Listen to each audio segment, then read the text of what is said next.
72 up, 72 down as we take a look at Ray Miller's Orioles Safeway starting lineup. Roberto Alomar will lead off and play second base. Brady Anderson will hit second at center field. Harold Baines will do the DH today with Rafael Palmeiro playing first base and hitting cleanup. Cal Ripken will play third base. Willie Green gets a start in right field.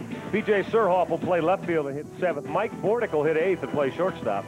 And Charlie Green will do the catching in just his second major league start and hit ninth. And they'll be opposed by the former Oriole, who has been very good, except when he faces the Birds, Jimmy Haynes. And I think a lot of it has to do about emotion, facing your former team. Look at his record, 0-2 with an ERA, around 11.5 runs a game. But look at his numbers during the daytime, 8-3. Day game today, he should be tough with that high fastball and the good curveball right off the same eye level. We will check out how Art Howe lines up his Oakland A's. That's next.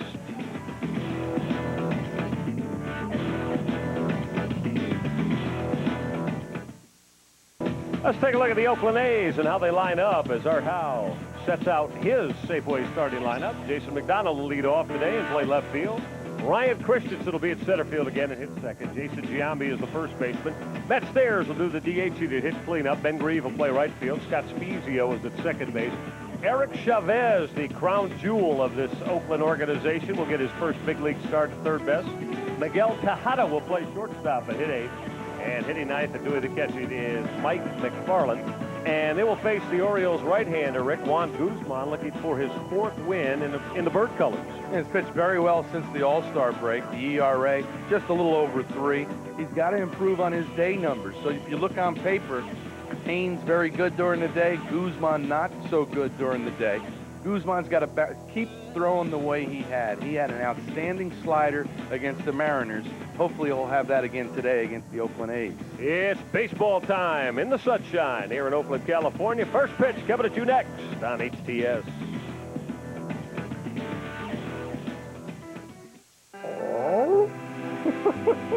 Daytime baseball in the sunshine of East Bay here in Oakland, California. Birds with the Game 1 win last night, so now they've won another season series. That is a definitive against the Oakland A's. 7 up and 3 down with this one left. 5th time in 6 years the Orioles have beaten the Oakland A's in their season series matchup. Rick, let's get to work here. Let's take a look at our Russell Keys to the game. What do you have for us? Well, for Juan Guzman, he needs to pitch like he did against the Mariners and improve on his day record. Just 2-6 during the daytime is Juan Guzman. Hey, how about this? The greens shine against the Oakland greens colors. Both greens are in the lineup for the Orioles today. Defensively for the A's, they got to just execute. 127 errors, more than any team in the American League.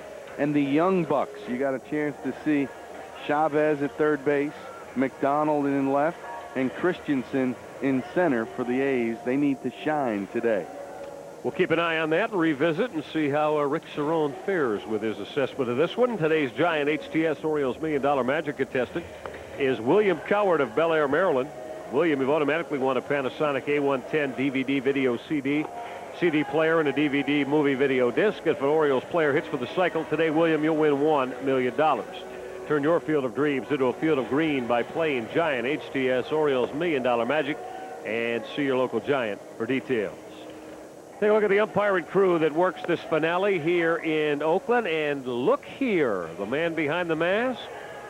That's the much beleaguered of late, Al Clark. We will elaborate on that during the course of the game in case you have not been aware of the goings-on of Mr. Clark. Jim Joyce, Jim McKeon, and Terry Kraft will work the base pass today here in Oakland. And we say hello to the former Oriole. Made 11 starts for the Birds in 1996. Shipped over here to Oakland in 97 in the Geronimo Baroa deal, the right-hander Jimmy Haynes. And Jimmy Haynes has struggled against the Baltimore Orioles, no question about it. 0-2 this year, ERA about 11.5. 18-20 lifetime with an ERA of 5.37. But you see, strikeouts up, 123 innings pitched. They're all career highs. Does have a problem sometimes with his control with the 78 walks. Now the sun peeking in and out, temperature in the upper 60s, cool and crisp. Magnificent day to play Orioles baseball as Roberto Alomar looks at a called strike to get us underway. Robbie took the collar last night looking for his first base hit in this series. Unloaded that 12th home run. in Seattle to help the O's win one of the two they won in the 4-game split against the Mariners. Haynes 0-2.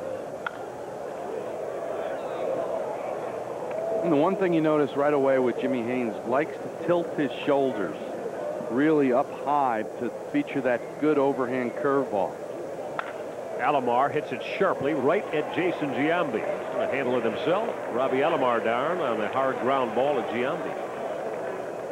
Well, we mentioned that the Orioles have won 7 of the 10 between these two ball clubs. Won 3 of the 4, by the way, right here in the Coliseum. And Rick, it's been about the offense getting it going for manager Ray Miller. They have come into today 293 against this Oakland ball club in winning the 7 of 10.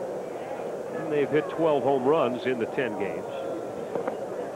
So offensively, the Birds have against Oakland usually been able to get out to the solid start and then rely on the starting pitching, and as we saw last night, the bullpen to hold leads.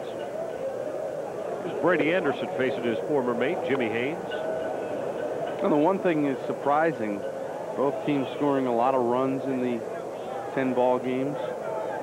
Orioles scoring 55, the A's 49.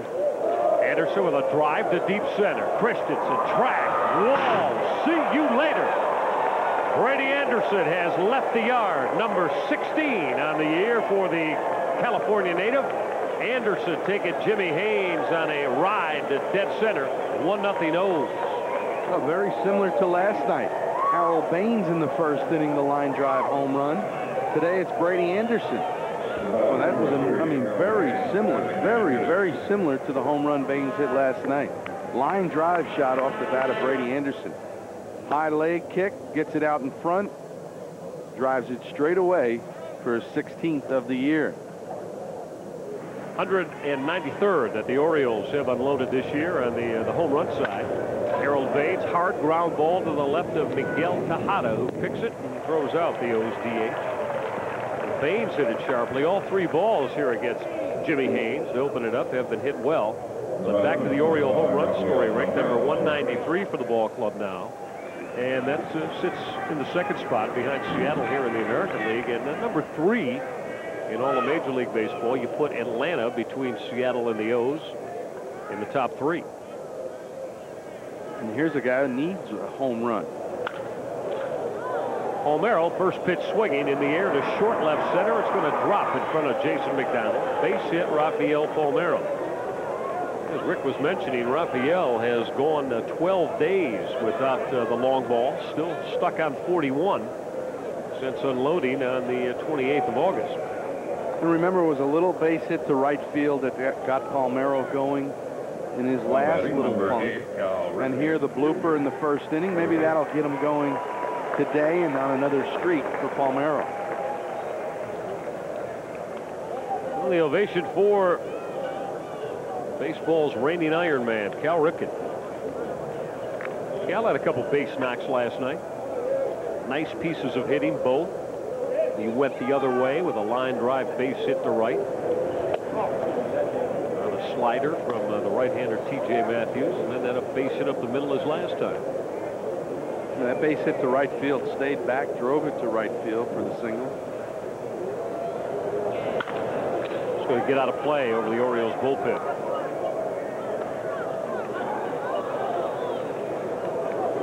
We said the sun peeking in and out of the clouds here today in the East Bay. Pretty stiff breeze it's blowing from center field. Actually, the breezes around here kind of will give you an effect of maybe going in a couple different directions at once. You see the flags down that right field line. They are almost stiff straight out as if the wind is blowing from the left field corner to the right. But then if you look in the left field corner, it's exactly the opposite. Ripken checking on that inside pitch from Haynes. Well, you have Mount Davis in the middle. That big structure in straightaway center field. Yeah. Which way is the wind blowing? You see what I mean, Rick? There's left field. Bill Bell, our producer director, and our standing crew here in Oakland, getting you a shot of that. And now look down the right field line. It's blowing in the opposite direction. Breaking ball had Ripken fooled. Just got a piece of it, and it got a piece of Mike McFarland. Yeah, here's exactly what you were talking about. One wind blowing one way, and that Mount Davis in the middle. See, leave it to Pete. Pete's our high home camera operator here. See, Pete's from Philadelphia, so he knows all about winds and how they swirl around Veterans Stadium in Philly. Right, Pete? Yeah, exactly. See, he knows exactly what we're talking about. Always take care of the camera guys. Absolutely. They give us the great take shots care of us all day long. Pitch misses. Palmeiro going, and McFarland just airmailed his throw over the head of Spezio. Miguel Tejada backing it up. Stolen base, Rafael Palmeiro. Now the Birds off and moving here at 2-2 pitch. Ray Miller had Ripken and Palmeiro with something happening. Well, you got to remember the last pitch he takes a foul tip off the bare hand. Mike McFarland. This one he just airmails over everybody at second base. Palmeiro, his 10th steal of the year. Ripken will foul it back. Still 3-2 on the O's third baseman. Rick, we've talked so much about Mike Bordick here in this series, and of course, least we forget. I think I mentioned during the Orioles report that in order to get Mike Bordick as a free agent in the offseason after the 1996 campaign, Cal Ripken had to make that move from shortstop to third base. Bouncing ball on a big hop at Scott Spezio will get Jimmy Haynes out of inning number 1. Brady Anderson has gone deep. He rocked Jimmy Haynes with that long solo home run. Birds lead it 1-0. Ball of his. And that slider we saw against Seattle was as good as he's had all year. It's good to see young Jason McDonald back in playing baseball out here in Oakland. McDonald, as we showed you last night, had that terrible collision on the shot off the bat of Harold Baines as he ran into Ricky Henderson back in May here at the Coliseum. Now McDonald back in the lineup and playing left field for Art Howe. The Oakland Ball Club has been going very well since the All-Star break. They're 3 games over 500 here at home. And Guzman on 4 pitches issues the leadoff walk to Jason McDonald. We showed Juan Guzman's disparity. Excellent at night. Not able to put up the same type of numbers during the day. It begs the obvious question, why? What's the big difference in a pitcher maybe that struggles in day baseball? Maybe he's a late riser. You know, really, there's no excuse. You would think pitchers have a huge advantage in day games because it is a little tougher to pick up the baseball. Shadows come into play, even though it's not very sunny today. That doesn't seem to be a problem. But I don't really have an explanation why. Certain guys just do better during nighttime rather than daytime, and Guzman is one of those. There's Ryan Christensen, the young center fielder. Another multi-hit game last night.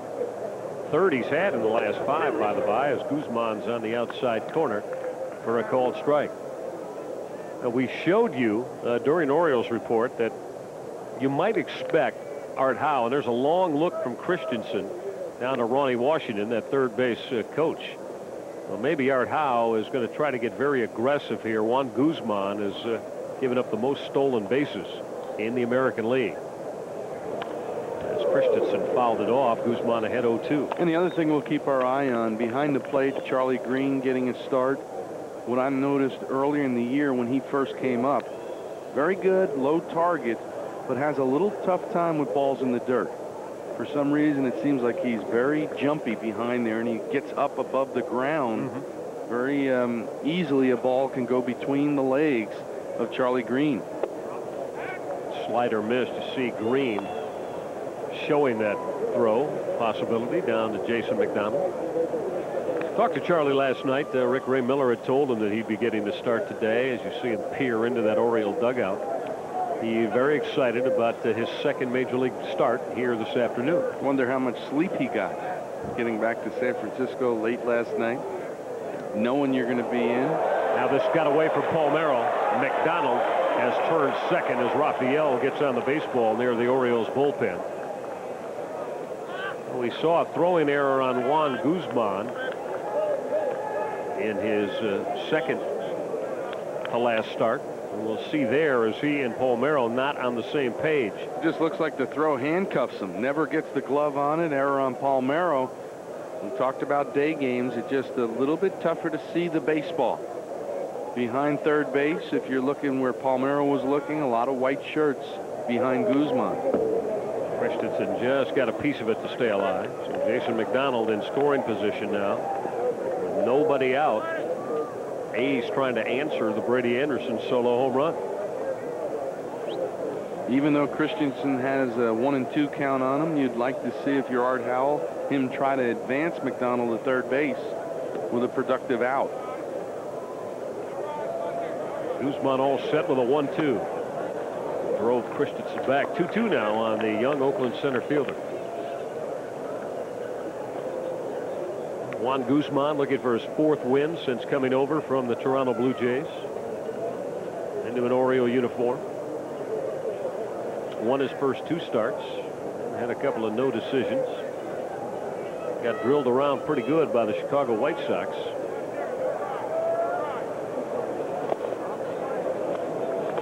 Three and 2 now on Christensen. The one thing about Juan Guzman, it's his first start against Oakland since July 26, 1996. Did not pitch against them this year when he was in a Blue Jays uniform, or last year.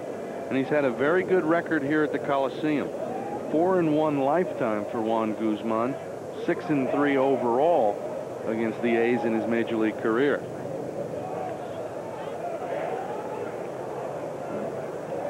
Certainly has stabilized the Orioles starting rotation. And that cannot be questioned. They were floundering around. And after the All-Star break, he has been a beacon for manager Ray Miller.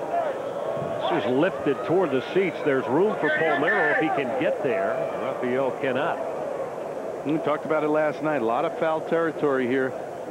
That ball would have been 20-25 rows up in the stands in Camden Yards, and not here.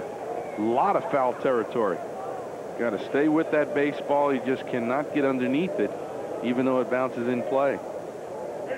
The other thing we talk about, Charlie Green working with Juan Guzman now for the first time. I noticed before the ball game, Charlie Green go down to the bullpen. Wanted to get an idea of what Guzman features. Very difficult when you're a catcher handling somebody new. Guzman's 3-2 to Ryan Christensen. This is lifted up the line in right. And this, too, will fall safely in the Orioles bullpen.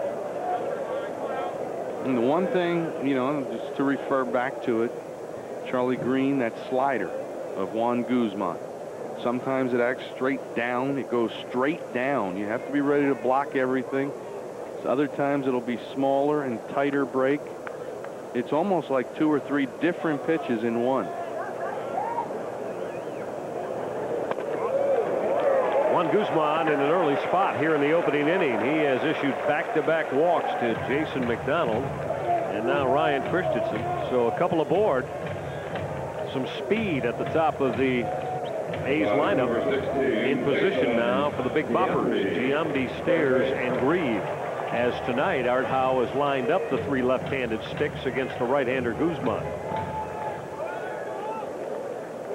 Giambi, one of the guys with some success against Guzman in the past. 357, 5 for 14, and a home run for Jason Giambi. The outside corner with a Guzman fastball. Jason wearing some smiles these days. Rick, his younger brother, now part of the major league scene. Matter of fact, he had 3 base hits last night. The Kansas City Royals win. Also very good friends with Mark McGwire. Especially happy for him to set the all-time single-season home run record last night. Guzman will work 0-1 to Giambi. Missing down and in. 1-1 on the powerful left-handed hitting first baseman of the A's. When we talk about that, you mentioned Mark McGwire. McGwire, of course, we know, a renowned weightlifter. Just loves getting in the weight room. Well, some of the clubhouse guys down here, Rick told McGwire and Giambi used to get in there together, and it was like, you know, going to Venice Beach here in California. I mean, these two guys, I mean, they threw that iron around.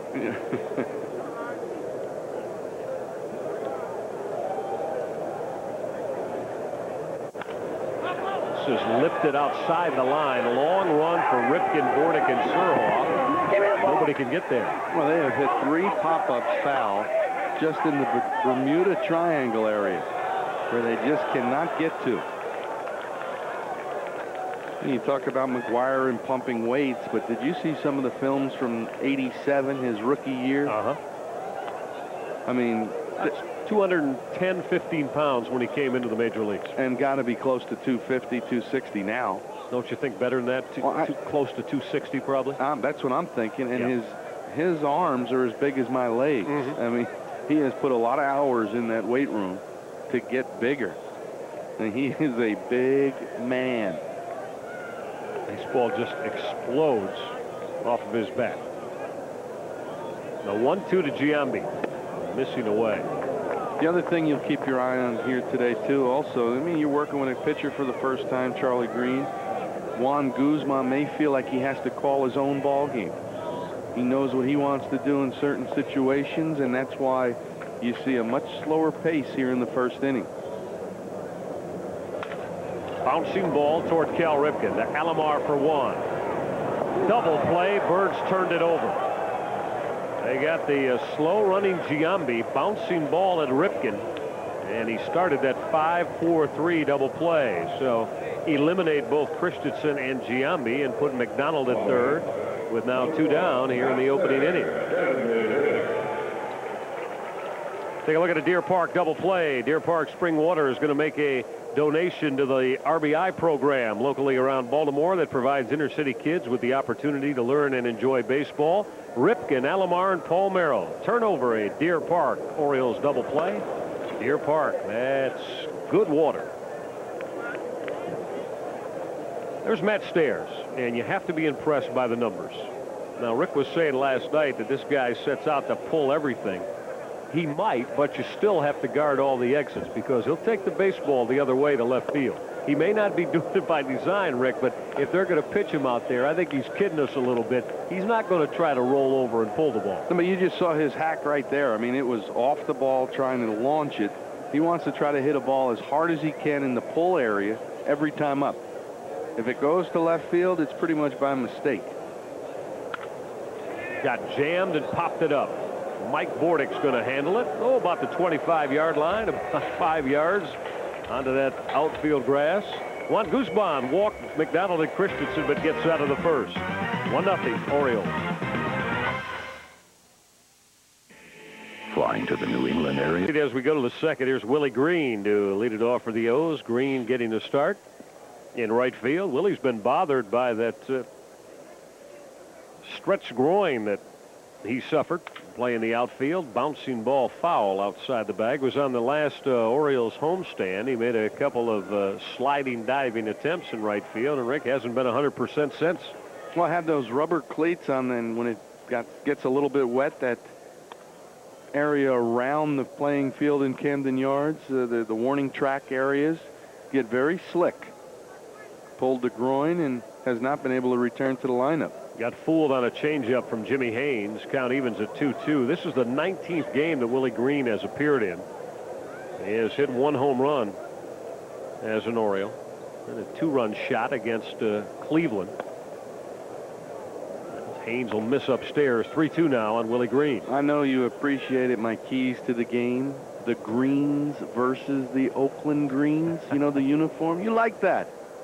I might have put it another way, but you won out. That's all right. Both Willie Green and Charlie Green in the lineup today. There's Charlie Green getting ready to swing the bat. And the Oakland Green uniform with their green tops today. This is lifted to short left. Jason McDonald's going to take charge and put it away. Time now to take a look at our Maryland Lottery Cash and Triple Play winner. It's Carolyn Moore of Fort Meade, Maryland. Carolyn, you have won $50 worth of Grand Slam scratch-off tickets, and now you're automatically entered in the grand prize drawing on the 16th of this month. I believe that would be a week from today for $100,000 to enter the Maryland Lottery Cash and Triple Play contest. Send any non-winning cash and hand ticket to the address on your screen. Tune in to every O's game to see if you are a winner. Here's B.J. Surhoff now. B.J. had a nice night last night. last 3 base hits, move that average up about 4 points when all was said and done. And BJ is 6 RBI away from tying his career best in the RBI department. The 88 came last year. I talked to BJ in the clubhouse today, and he really went to the short stroke. Says he's really having a tough time picking up the baseball and just stayed back, let his hands do the business, and wound up with 3 base hits. Haynes with a changeup had Surhoff out in front. Sometimes you're better off spreading out a little bit, just reacting to where the ball is thrown. See it a little bit longer, and like I said, try to serve it or hit it hard back up the middle. Surhoff, base hit by a diving Eric Chavez. Well, B.J. Surhoff with his 4th hit in this series. Well, you talk about quick hands, letting the hands do the work, Rick. You'll see as we take a look at this at Surhoff. Baseball on the outer half, and he just flicked it by Chavez. Oh, just watch. Very short stride, just going to react. Use his hands and slap it the other way. Watch it from this angle. Short stride, see it right there, slap it the other way. Boy, very, very short and quick to the baseball. Surhoff aboard with his 1-out base hit to left. Here's Mike Bordick now. Bordick drove in a couple of big runs for the O's last night. He doubled over Ben Greaves' head. And also with a sacrifice fly. So you see Mike with the 43 runs driven in, the career high, 11 home runs. He'd love to finish with that average. And I hope he had a chance to see the sit-down piece I did with Mike Bordick on Orioles Report today. Well, you just would take 25 Mike Bordicks and go at it each and every day and feel good about your chances. Surhoff is moving. McFarland's throw right there. They got him. Beat him by a bunch. And I don't know if BJ did not get the kind of break he wanted, Rick, but Scott Spezio was there waiting with the baseball for B.J. Surhoff to slide himself right into that tag. Don't know if it was a hit and run. Let's watch B.J. Does he look back? No, does not look back, so you would think that's just the straight steal. Good job by McFarland. Very quick release, and the tag by Spezio. I mean, see, that is so important for the catcher. Not just a strong throw, but how quick you get rid of the ball, and McFarland did it very well there. Well, the Orioles are trying to be aggressive running here in the early going as Bordick bounces it at Miguel Tejada, who throws Mike Bordick out. Quick second inning for Jimmy Haynes. 1-0 Orioles, and we get you back to the Coliseum in Oakland.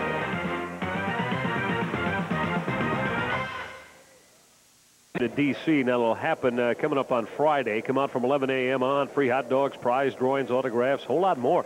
The Oriole Bird's going to be there. That's worth the trek down to the district. Boog Powell, Eddie Murray, and Sidney Ponzone. WTOP will be broadcasting live, and the store is located in Farragut Square at 1666 K Street Northwest. And you will note that Scott Erickson will not be attending as previously stated because he's going to start on Friday night. Charlie Green will pop it up at foul ground for Jason Giambi, who will make the over-the-shoulder grab. Now Green retired as he pops it up to Giambi to open up the Orioles half of inning number 3. Not one of Charlie Green's strengths. Swinging the bat, hit just .210 in AAA baseball. Very good receiver, thrower. Has a lot of work to do offensively. But I think, you know what? Guys that get an opportunity to play in the big leagues swing the bat better. Better conditions, more strikes from pitchers. Yeah, Robbie Alomar in the throes of a slump that has seen his average drop from 312 down to 282. So Robbie has lost some 30 points on that average in the last 5 weeks of baseball, trying to bunt his way aboard, and it's a good one before it kicks foul. Now, Rick, let's talk a little bit about the catching situation, because you just mentioned about defensive catchers, and I think, as we heard Pat Gillick yesterday say, and we hope you had a chance to catch the GM of the O's on Orioles Report, it's an area the Orioles want to upgrade. There's no question about that.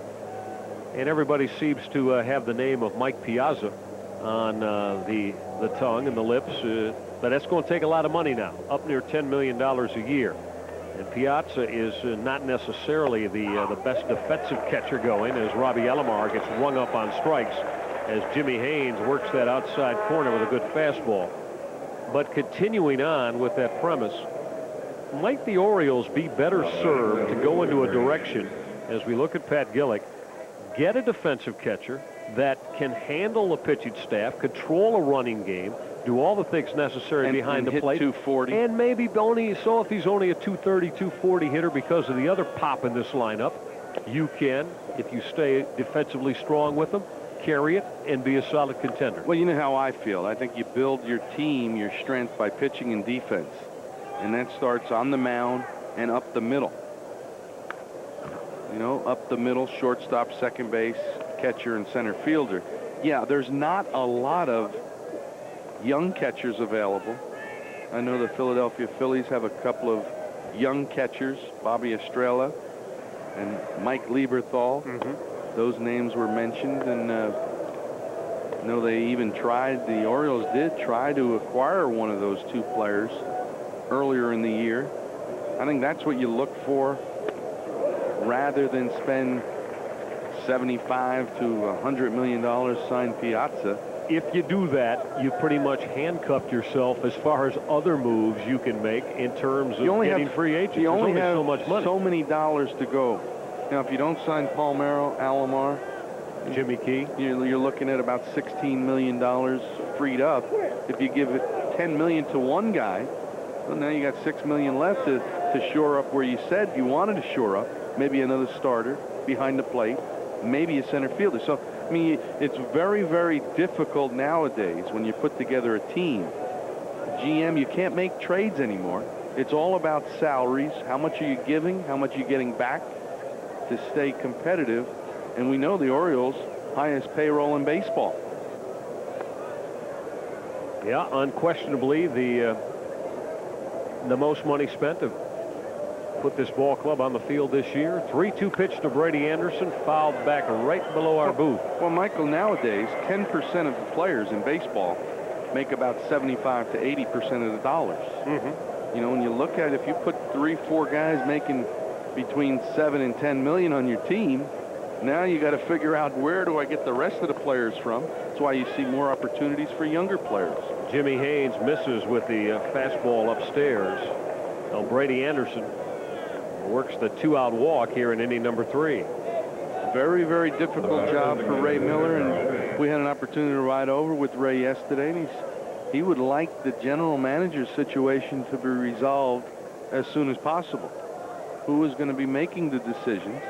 Everybody's involved. It's a collective effort, and as long as Pat Gillick is here, he's involved in that process. It's just a very difficult situation with so many unsigned players going into 99. If you're not going to re-sign an Alomar, then maybe you give a Jerry Hairston the last 2 weeks, 2.5 weeks to play every day. Maybe that can be your Mike Caruso for next year. I mean, that's the decisions that are being made now. Is Palmeiro going to be re-signed? I'll tell you one thing. I don't know where you can replace the numbers that Palmeiro produces. Harold Baines with a fly ball, short center. Ryan Christensen will put it away, and that'll do it. Well, the Birds go quietly here in the third with just the 2-out walk to Brady Anderson. O's lead at 1-0 when we get back to the Coliseum.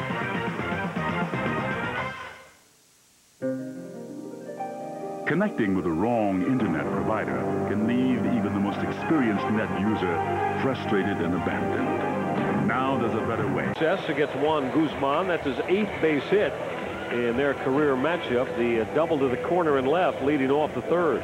A first ball fastball hitter, Mike McFarland. Look at two-piece swing, strides, and then the bat comes flying through, able to get on top of the high fastball from Guzman. Leadoff double. Now you see if they'll play the little game. The Oakland A's try to advance them maybe with a bunt and a sacrifice fly. Jason McDonald, the leadoff hitter at the plate. McDonald walked and advanced on an error by first baseman Rafael Palmeiro into scoring position. But Juan Guzman left him stranded at third base in the opening inning. Well, McDonald recovered from that concussion he suffered in the outfield collision here in May and all the way back, and we're very pleased to see that.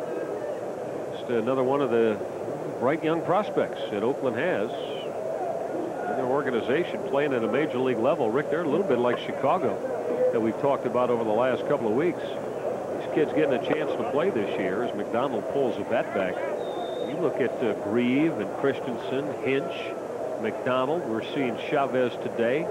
All everyday players. If they get some pitching next year, they could certainly be a factor in the American League West. Oh, I agree.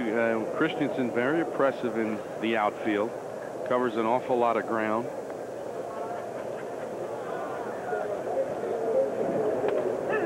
Guzman working that outside corner. He's ahead of McDonald at 1-2. And we showed you that collision last night with McDonald and Ricky Henderson, and not only the concussion but the sprained left wrist kept him on the disabled list for about 3 months.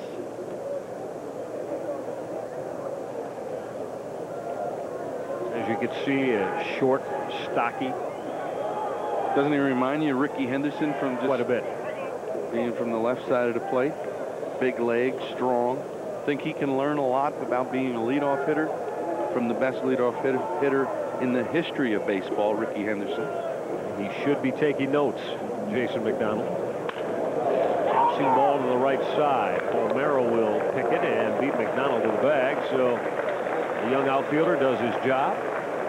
Going to the right side to advance Mike McFarland. Well, McFarland now 90 feet away, carrying the potential tying run here in the third. All right, not the bunt, but a productive out for McDonald.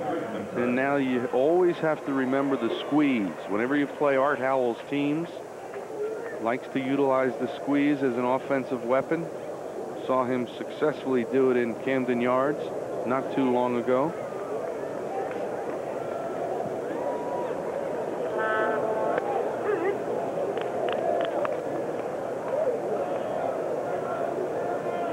There's Ryan Christensen right now. Christensen also walked in the opening inning. Two of the young outfield guns at the top of the lineup today, with Ricky Henderson taking the afternoon off. Christensen fouled off the Guzman fastball. And let's take a peek. If you're Ricky Henderson, you got the afternoon off. You're going to make sure that you've got an eye on exactly what's happening around home plate with McDonald and Christensen and Grieve and Chavez and all these youngsters for Art Howe. Yeah, picked up his league-leading 59th stolen base last night. We talk about the squeeze. The one way you negate the squeeze, you get ahead of the hitter. 2 quick strikes from Guzman on Christensen. Now you take the squeeze out of play, and you look for the strikeout if you're Guzman. Guzman working out of the windup. Orioles with the infield in. 1-2 pitch. Christensen did not offer. 2-2 on the center fielder. Remember me mentioning about all the pitches in the dirt. That nasty slider from Guzman puts an added amount of pressure on Charlie Green now, making sure he's got to block the ball, keep it in front of him. Late hack from Christensen, emergency style, as he stayed alive. 911, please help me out. Oh, Gillen, look out, Pat. Where's your glove?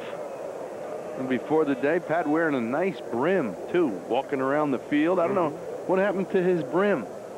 Did that foul ball knock it off Pat's head? I don't know, but be careful down there. He always talks about his athletic prowess back in the day. Maybe we were seeing some of it right there. Christensen will shoot it foul. Nice play by Doug Drabek. Working out of the bullpen now. I don't think Drabek will be working out of the starting rotation. Nice. Yeah, give it to a fan. Not a whole lot of fans here today. No. Each one of them may get an opportunity to get a foul ball. Could be. And still have some baseballs left over. 2-2 to Christensen. Line drive, base hit, left field. We're tied up. McFarland to the plate. Surhoff will pick it off the wall. Stand up, 2-base hit for the fleet Ryan Christensen. A couple of loud doubles off Juan Guzman here in the third. A's have tied it up. Well, Christensen just getting better and better, more confident at the plate. Tries to go inside with the fastball. Short, compact stroke. Look at his head at that picture. Head goes down in contact, able to drive it into left field for the RBI double. And he's hit safely now in his 9 of his last 11 ball games. Over 400 for Christensen during those 11 games. Christensen tying it up with that two-base hit. Here's Jason Giambi now.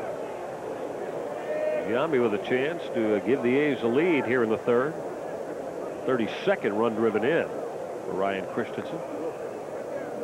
Giambi bounced into a Cal Ripken started 5-4-3 double play to help Juan Guzman out in the opening inning.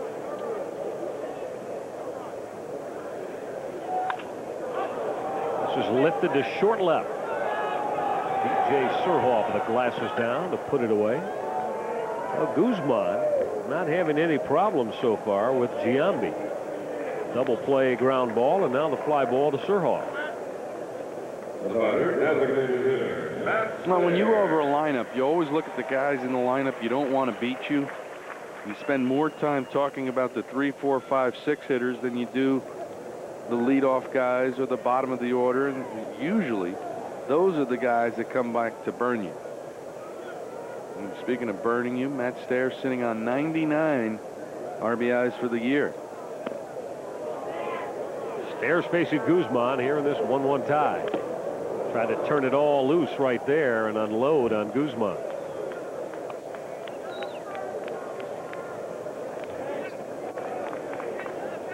Boy, everybody around the ballpark today still buzzing about baseball history generated from the bat of Mark McGwire last night in St. Louis. Of course, the folks out here in the Bay Area have a very fond and special place for Mark McGwire. And see, Rick, the funny thing about it last night, line drive that just cleared the left field wall. He's hit so many 500-foot-plus majestic drives this year. This one a laser beam that just got out. Yeah, 341 feet away. That's a little chippy. Guzman missing to Stairs. The thing I marvel at the most is how that man held up with all the intense pressure, scrutiny, everybody following his every move. He finally admitted last night. He said his stomach's been churning, his heart's been feeling like it's pounding out of his chest for the last couple of weeks.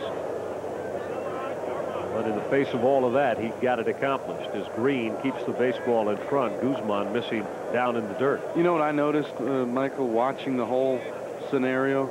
It seemed like when McGwire hit his 50th against the Mets, actually hit 50 and 51 in the same ball game, that doubleheader in New York. Prior to that, there was some tension. Once he reached 50, it almost like he relaxed, and he got to enjoy the last 2 weeks and take in the moment. Stairs popped up a 3-1 pitch into short left. Mike Bordick will shade his eyes from this tough sky. He's got it, and that'll do it. Now, Ryan Christensen, though, has tied it up with his RBI two-base hit. We're through 3 in a 1-1 tie.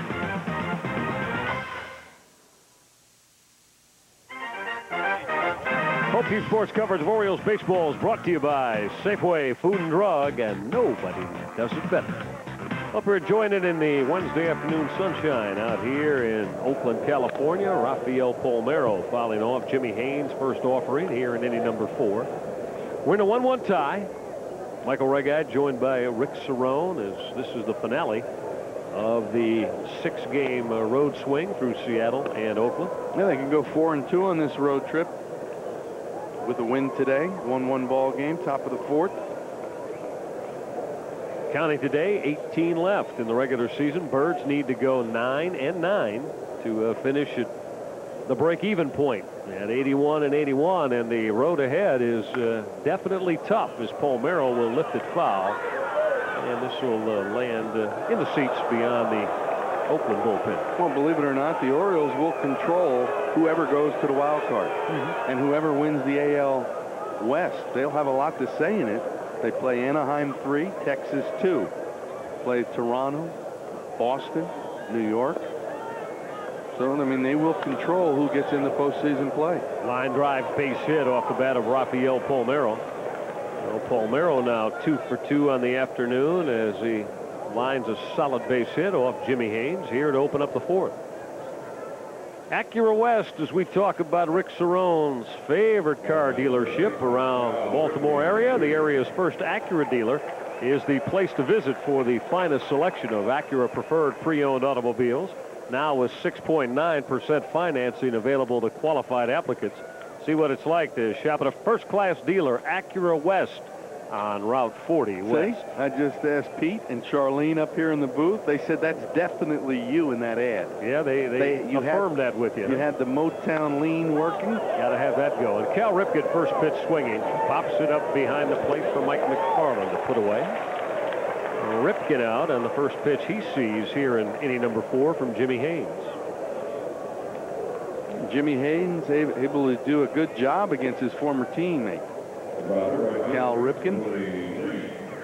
One thing about Jimmy Haynes, you want to get the fastball down in the strike zone. Loves to work upstairs. And he's had a couple of good outings against the Orioles. 3, 4 innings, and then all of a sudden it falls apart 5th and 6th. Harold Baines with a bouncing ball that just moves foul. Or excuse me, Willie Green.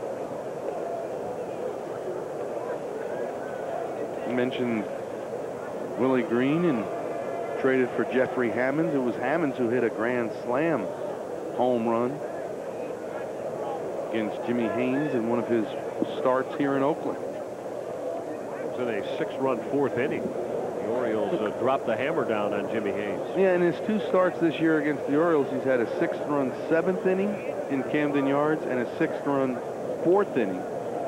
So it just gets into trouble and he can't get out of it. It's like that lady that says, I've fallen and I can't get up. Cannot get out of his own problems. And you see the changeup coming from Jimmy Haynes. Just missed the outside corner. 1-1 on Willie Green. Green, who came over from the Cincinnati Reds in the Jeffrey Hammonds deal. Willie Green is his National League stay showed a lot of pop at the plate. Trying to make the adjustment here to the American League, and really hasn't gotten going with the bat, Rick, although his opportunity to play has been very sporadic. It almost reminds you of when Jeffrey Hammonds was here. Really does. It's very difficult to stay in the lineup, nagging injuries. Same thing has happened early in his Baltimore career for Willie Green. You would like to give him some at-bats, but he has not been able to get in the lineup. Fouls it right back again below our booth.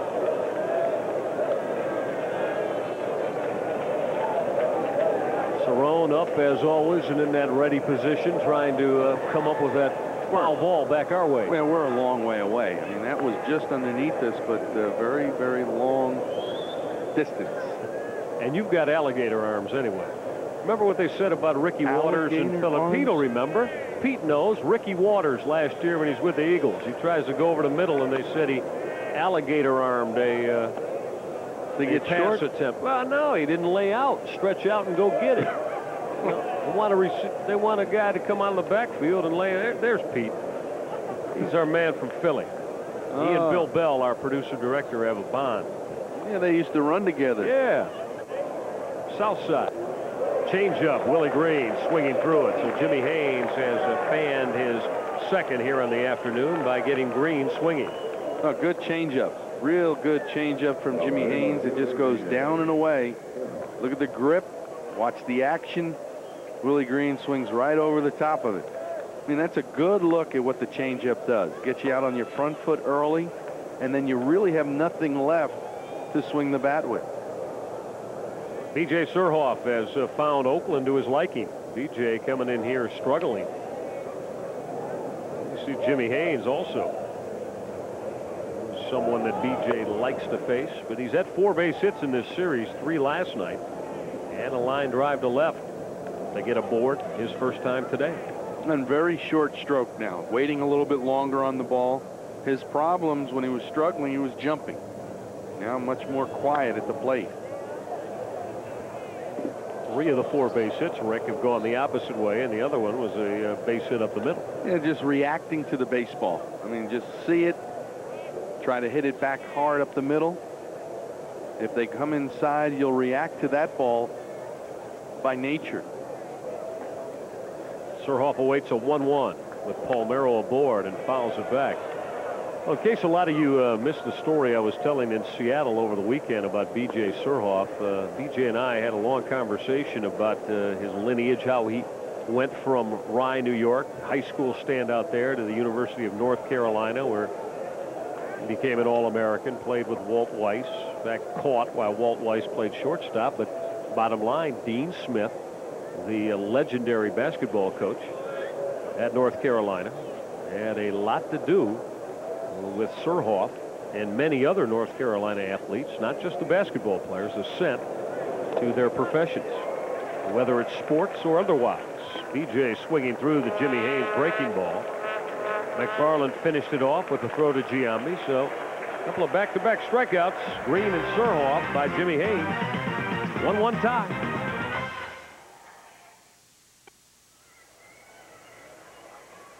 Host fans, want to remind you, sportscasting legend Jim McKay will be signing his book, The Real McKay, My Wide World of Sports, at the O's Ranger game on Monday, September the 14th.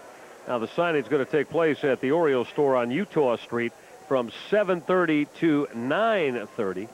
7:30 to 9:30. Jim McKay, outstanding in his, many decades on ABC's Wide World of Sports. The Real McKay, My Wide World of Sports, the Jim McKay book. If you want to be at the yard to meet Mr. McKay. Ben Grieve to lead off here in the bottom of the fourth. We're in a 1-1 tie. Grieve, Scott Spezio, and then Eric Chavez to face Juan Guzman. Guzman in search of his fourth win in an Orioles uniform. Michael, new time change, huh? Saturday, September 19th. That game against the New York Yankees has been changed from 7:05 p.m. to a 1:15 p.m. game time. All right, so we'll make sure we clear up the time change for you. Guzman with a called strike on the fastball. So we are told now, you make this a note, that the final two games of the regular season at the yard, home games, against the New York Yankees, 1:15 Saturday, September 19th, as Guzman misses with a 3-2 pitch to Ben Grieve. And then on Sunday, September 20th, against the New York Yankees, a start time 8:05 p.m. So we're assuming the gang from Fox will handle the Saturday afternoon game at 1:15, a week from Saturday, against the Yankees at the yard. All right, let's take a look at our Time Bridge Technologies trivia. Who holds the A's career record for the highest hitting average in the postseason? Minimum 40 turns to the plate. Highest A's career postseason average. And they have had a illustrious postseason history. I want to go back to Charlie Finley's swinging A's way back with 3 World's titles in a row, 73, 4, or 2, 3, and 4, excuse me. I'm just trying to think who were the MVPs during that time. Gene Tennis. Sal Bando, I believe, was an MVP back then. Reggie Jackson, MVP ALCS, lifted to short left center. Not going to be playable for Anderson and Surhoff, as Scott Spezio has a base hit. Well, a couple aboard here against the starter Juan Guzman. He walked Grieve, and now Spezio with a soft fly ball that got down between Surhoff and Anderson. No, first time up, Spezio smoked one right on the nose to right field. This time he gets jammed a little bit, able to fight it off to left field. See, they always tell you it evens up. You hit them hard, it's going to even up with a soft base hit, and it has evened up already for Spezio. Don't think you'll see Chavez bunting in this situation. Maybe, but I think they'll give him an opportunity to try to drive in the run, a guy who drove in 126 in the minor leagues. The young phenomenon getting his first major league start today, Eric Chavez. I don't know if that big. Like about 6 feet tall, 180, 185 pounds. So you think he'll get bigger, but generates an awful lot of power at the plate. No, great bat speed. You see it, I mean, already just in a couple of swings he's taken. Very good bat speed. Guzman works in 0-1. Oh, he went up the ladder to foul off the high fastball. But what you see from a younger player, not knowing the pitchers, very aggressive, but swinging out of the strike zone. That ball way up and in, the first pitch down and away. As he gets to know the strike zone, to become that much better. Guzman ahead of Chavez with an 0-2. Ricci now lifted behind short for Mike Bordick to put away. Well, Chavez 0-2 pitch trying to protect, and Guzman worked him over. Never got one strike in all 3 pitches he saw. Swung at 3 balls from Guzman, and pitchers can read the bat. They see that he's very aggressive. You don't have to throw the ball in the strike zone, and he really got himself out. Change up, down and away. Look at, I mean, not one strike to Chavez, that whole at bat. There's Miguel Tejada. Tejada, the young shortstop.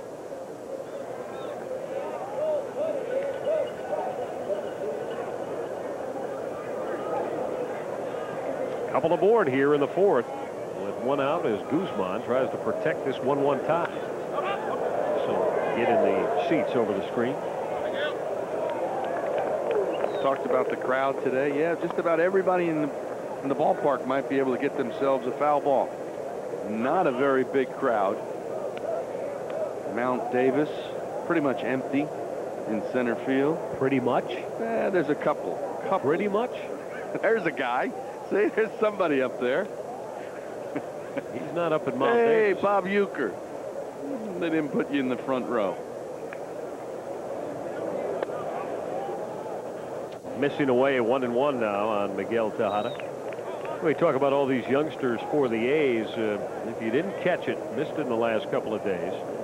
After the off day tomorrow on Friday night at the Yard, the Orioles roster is going to expand, and 2 of the shining lights from the Orioles organization out of AA Bowie could potentially be in the right side of the infield as Guzman misses badly over the top of the head of Tejada. Calvin Pickering, the powerful 280-pound left-handed swinging first baseman, will be at the Yard on the Orioles roster, and so will Jerry Hairston Jr. He's a son of Jerry Hairston, who had a very solid career with the Chicago White Sox. Chris Fussell, young right-handed starter, will also be on the roster. P.J. Forbes, young man who will make his 2nd stop with the O's this year. Tejada got beat as Guzman powered a fastball by him. 2-2 now on the shortstop. It all depends, will they get an opportunity to play? Art Howell not in contention, giving his youngsters an opportunity to play every day the month of September and see what they're able to do. Make decisions for yourself. And you know, it's a little tough too. Art Howell, a lot of speculation that if they don't play better this month, they'll be let go. But he wants to see the youngsters for himself.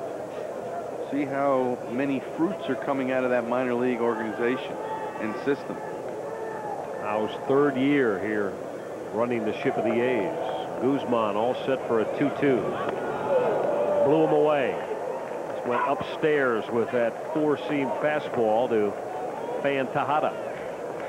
Just good live fastball up in the strike zone. 2 in a row from Guzman. Power against power, and he says, I'm going to try to beat you upstairs. And he does.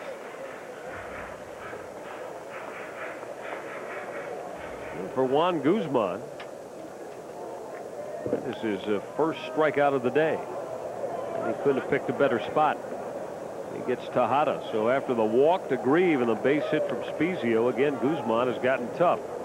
He's got to get Mike McFarland now, who doubled his first time. Slider in the dirt. Got away from Green. The throw to Ripken, not in time. Only Grieve advanced. Spezio wasn't following into second base.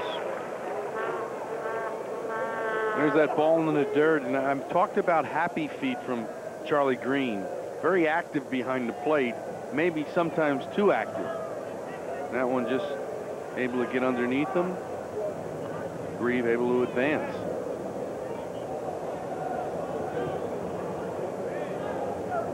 Guzman now will look at runners on the corners with 2 down. Farland could not check it. 1-1 on the Oakland catcher. You always have to wonder about the 1st and 3rd situation with Oakland. Play Oakland teams, they like to try to steal home. Not a straight steal, but we saw it last night where We don't know what Giambi was doing off of third base, but they'll try to put some players in motion. Guzman ahead of McFarland. Now Mike McFarland, the veteran who came over here from the Kansas City Royals, hasn't started in 8 days. Last time he got a starting call is Art Howe has been going with young A.J. Hinch behind the plate. Back on the 1st of September. Nice backup catcher to have, though. Veteran, receiver. Nice with the pitching staff as he laid off the Guzman slider. I think the word seems to be on Mike McFarland, Rick, is that pitching staffs enjoy working with him and enjoy throwing to him. I think he'll stay around in the game. I think he's going to be a lifer. A guy that will stay in uniform, be a coach someday. 3-2 now as Guzman again missing in the dirt. That time much better blocking position. Did not move those feet all around, Charlie Green, and able to block a tough slider in the dirt. 1-1 tie here in the 4th. A's threatening to take the lead. Guzman has gotten tough, though, since the A's put the first 2 aboard here to begin the 4th. Spezio will be moving. 3-2 pitch is bounced over the bag and just kicking foul. Foul ball.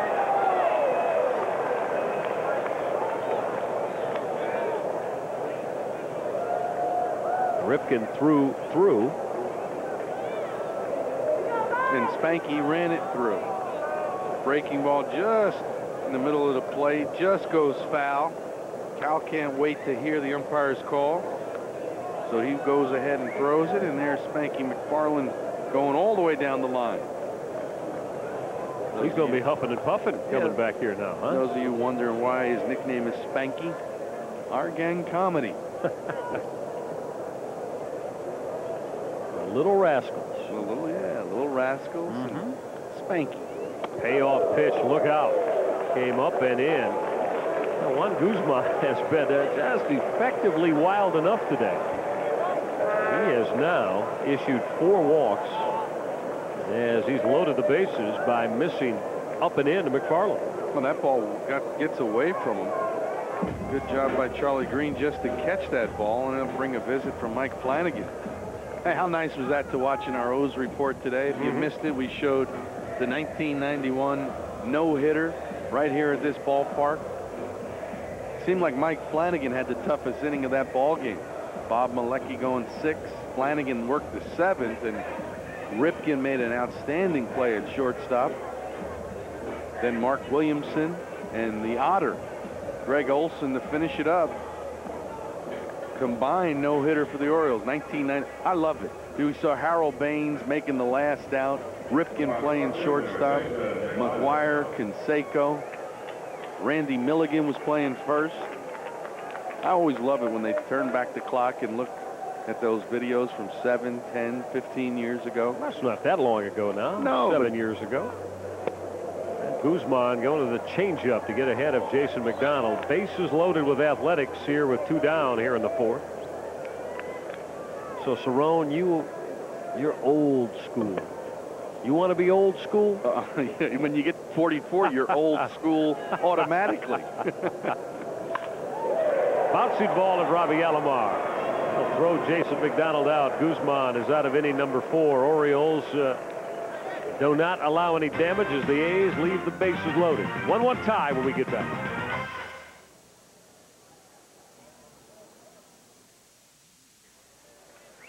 Month of September means it's back to school time, O's fans. For the kids, got to be a hit with this new Cal Ripken photo backpack. Got to like that. And the Orioles orange and black. Get one this afternoon. $17 plus shipping and handling. Operators standing by. Call that number you saw on your screen. Get your Cal Ripken backpack. We go to the 5th. 1-1 tie. Jimmy Haynes and Juan Guzman have been working effectively here through the first 4. It's Mike Bordick to lead it off in the top of the 5th for the O's. Bordick bounced out to Miguel Tejada his first time. And Mike, we have a couple people celebrating their 25th wedding anniversary. Charlie and Gloria Dolan from Annapolis. They're here. 25th wedding anniversary today at the ballpark. The outside corner. 2-2 on Mike Bordick. And how about Dave and Lisa Dumas? They're here from Severn, Maryland. They're visiting family. Like to say hi to everyone back in Maryland. Ring him up looking. Mike Bordick called out on strikes as Jimmy Haynes went to work on the outside corner. Pretty good pitch from Jimmy Haynes. Fastball down, gets the call from Al Clark. That looked like it might have been borderline both ways, down and away, but Haynes able to get the called strike. Yeah, third strikeout in a row for Jimmy Haynes. I want to remind you, join us in the HTS chat room. Go to HTSonline.com and follow the links to the Home Team Sports chat room. Sponsored by Vireo Mid-Atlantic. We'll talk baseball with you as Charlie Green fouls it off. It's not Severn? Severn. Severn. Oh, all Severn, okay. Maryland. Severn, Maryland. Dave and Lisa Dumas. They want to say hi to their cousin Julia, who is expecting her second child in a few weeks. Good luck. Charlie Green fisted into short right. Baseball dropped by Scott Spezio. Had it in his glove, and it popped out of there. Green aboard. Spezio going a long way out of that outfield grass as Green got jammed and lifted that humpback line drive to short right. You're exactly right. I mean, just gets crushed inside. Guys in the dugout might be saying, ball's not carrying to right field. Wind's blowing too hard. Good effort by Spezio. It hits him right in the glove and unable to make the play. Hey, the crowd reacting and Spezio smiling. The crowd certainly a little bit negative about the official scoring decision. That was scored E4 on Scott Spezio. Ooh. Wow. Tough call. Alomar will foul it out of play. Oh, that's tough. I mean, that is a real tough call. And I know the guy got jammed and he blooped it over his head, but that cannot be an error. Well, let's not get into it. Official scores around the league, we are their nightmare. We've been there a few times, haven't we? Calling a couple of guys to task here and there occasionally. Well, you know what happens a lot of times? They have never played the game. And that is not an easy play. Even though he was jammed, he's going back, running, head bouncing all over the place. Well, just because he reached down and hit in his glove, it should be an error? Come on. Roberto Alomar looking for his first base hit today. Laid off a high Haynes fastball. 3-1 now on the O's second baseman.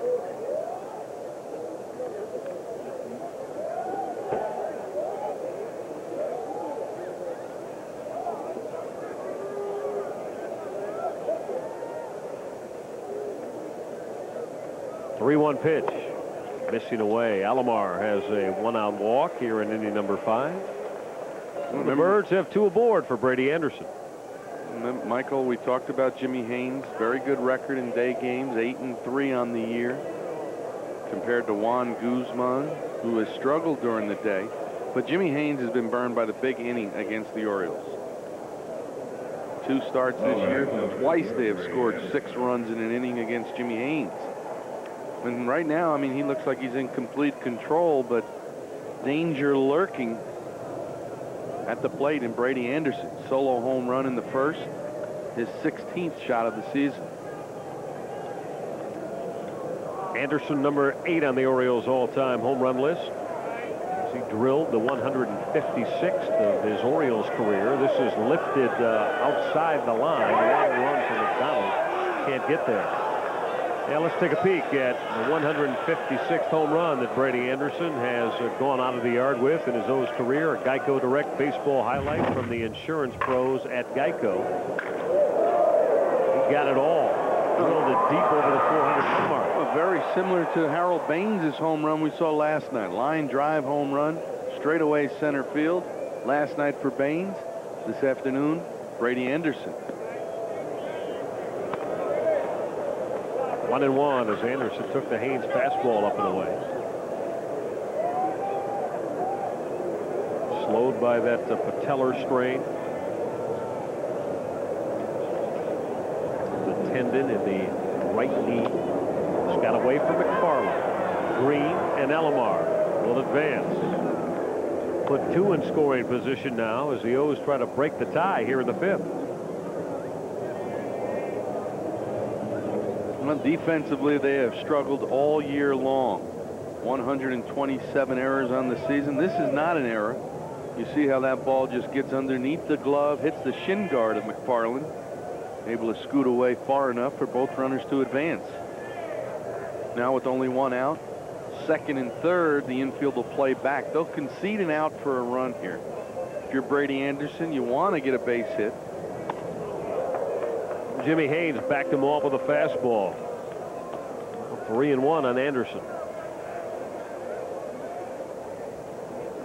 Brady trying to go over the half-century mark in the RBI column.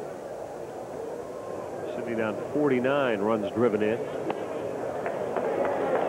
Back-to-back walks after the error by Spezio, the tough error. And the Orioles have loaded the bases now with 1 out for Harold Baines. Discover Card will donate $500 to the local chapter of the Make-A-Wish Foundation for every Grand Slam hit in this afternoon's game. All brought to you by the nice folks at Discover Card. Now the pitching coach, Rick Peterson, on the mound with Mike McFarland and his starter, Jimmy Haynes. Well, Harold Baines, you know him as a guy with men in scoring position, one of the best in the league, 370 on the year. And also with the bases loaded this year, Harold 3 for 8, a 375 hitter. Well, Harold Baines trying to do some damage to his former ball club, the Oakland A's. Bases loaded with Orioles with just 1 down here in the 5th in this 1-1 tie. Breaking ball, fly ball, right field. Should be deep enough to score Green. Grieve will put it away. Charlie Green to the plate. Birds take the 2-1 lead on the sacrifice fly RBI off the bat of Harold Baines for Baines. RBI number 53 on the year to give the O's the advantage here in the 5th. Well, did what he had to do. Maybe got a little bit out in front, but able to hit it deep enough to right field to get the sacrifice fly. Curveball up, just a little bit out in front. See his timing, see great weight shift. Oh, he knows he just missed it, but hit it deep enough to score the runner. You saw Harold's reaction. Boy, he'd like to have that one over as Charlie Green scores. A fly ball was deep enough also to move Robbie Alomar over to third base. So the O's with runners on the corners now. Rafael Palmeiro has had 2 straight base hits off Jimmy Haynes. This is lifted down the line and left, and it's going to fade foul in the corner. You talk about a lot of outfield to cover. I mean, it just seems like this field, I don't know if it's just the foul territory, but it appears that the outfield is bigger.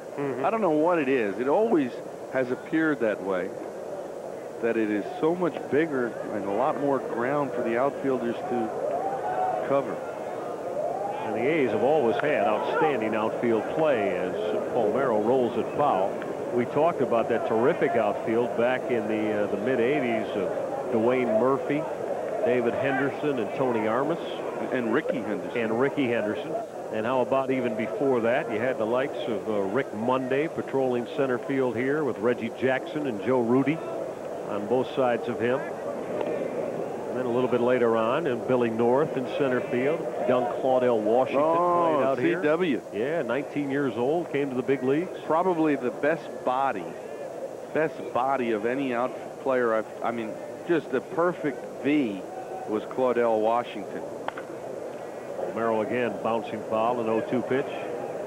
So there have been a lot of outstanding fly chasers in this Oakland outfield. And you're right, Rick, they've had to have them because it just seems like there is a lot of territory to cover in the gaps. Like Dwayne Murphy, Gold Glove winner that we talked about the other night. 6 straight years. Yeah. I believe he's coaching now in the big leagues with the Arizona Diamondbacks and Buck Showalter. That's right. Showalter gave him a job. Reinventing the game. Oh, be careful. Palmeiro again will foul it off. Now, you and Buck didn't quite see eye to eye as the way the game should be played, I take it. Would that be a fair assessment, partner? Oh, no, I won't go there. I was the advanced scout in '93, and I worked for Buck when Rick Down was the hitting instructor. But, no, just a little different. Wanted to be involved in every aspect of the game. Bouncy ball up the middle. Spezio will flag it down, off balance, thrown out in time. And another one here in the 5th on the infield base hit. RBI single for Rafael Palmeiro, 114th run driven into the year. The Alomar just got to the plate after Giambi came off the bag to handle Spezio's throw. Well, we talked about it yesterday. Spezio just not blessed with a great throwing arm. Going away from first base, off balance, unable to get. And now Alomar says, oh, I better run a little bit quicker, just in case Giambi wanted to come home. Palmeiro now 3 for 3. Stolen base, an RBI. And here's that inning. He just cannot get out of the innings. Seems like the Orioles do what it takes. I mean, you look at this inning, they really haven't hit the ball hard, but they're one long ball away from dropping a 5 spot on Jimmy Haynes in this inning. Yeah, tough error on Scott Spezio, and then Haynes hurt himself with the back-to-back walks to Alomar and Anderson. Wild pitch. Defensively starting to fall apart. Anderson to Palmeiro aboard as Cal Ripken makes the pitch that misses up. 1-1 now on Ripken. Cal has bounced out and popped out this afternoon. Facing his former teammate Jimmy Haynes. Haynes, the 7th round selection of the O's back in 1993. Young man out of the state of Georgia, Jimmy Haynes. As we said, got 11 starts for the Orioles in 1996. Liked his stuff, like his size, like everything about him. But had a chance to get Geronimo Baroa, and this is who the Oakland A's wanted last year. And the Orioles really liked his arm. I mean, you looked at a guy that came up through their minor league system. 874 strikeouts in 892 innings, almost a strikeout an inning in his minor league career for the Orioles. 3-2 pitch. Ripken lifts it to short right. Ben Grieve is there. He's got it, and that'll do it. So we're halfway home here in this Wednesday afternoon at the Coliseum. Birds get 2 in the 5th. Grab a 3-1 lead on Jimmy Haynes in Oakland. And that's coming up on Friday. Good to have you around here on this somewhat sunny Wednesday afternoon out here in the state of California. No-cal, as the natives out here refer to it. What are they? No-cal? No-cal, Northern California. Oh, You've got your okay. SoCal down in L.A. Gotcha, and down in Diego. I'm just trying to No-cal. follow you. Yeah. Sometimes you throw me a couple of curveballs. I like to do that. And you saw Ray Fosse come in between innings talking about that official score. The decision to give Charlie Green an error on the ball he hit. He couldn't believe it. And Ryan Christensen leading off against Juan Guzman. Christensen had the RBI 2-base hit that put Oakland on the board back in inning number 3. Christensen, Giambi, and Stairs. It's the Orioles right-hander Juan Guzman on the outside edge with that nasty slider to set down Christensen looking. And there's that slider we saw Friday night against the Seattle Mariners. Good late break, almost acts like a curveball. I mean, that one goes straight down. Has not really had his good slider today. Christensen didn't think it was a strike, but that was pretty nasty. Second strikeout today for Juan Guzman after the 9 in Seattle. Here's Jason Giambi. Giambi hasn't had a chance to get his strong bat going in this series. Giambi has bounced into a double play and also flied out to DJ Surhoff. Well, he's 0 for 2.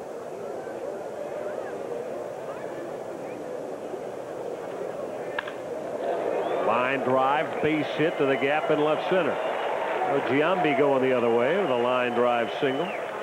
One out base hit off Guzman. First of the day for Giambi, and that's base hit number 5 for the A's. He's been trying to go to left field. That time he hits the line drive to left field. He picks up his first hit in this series.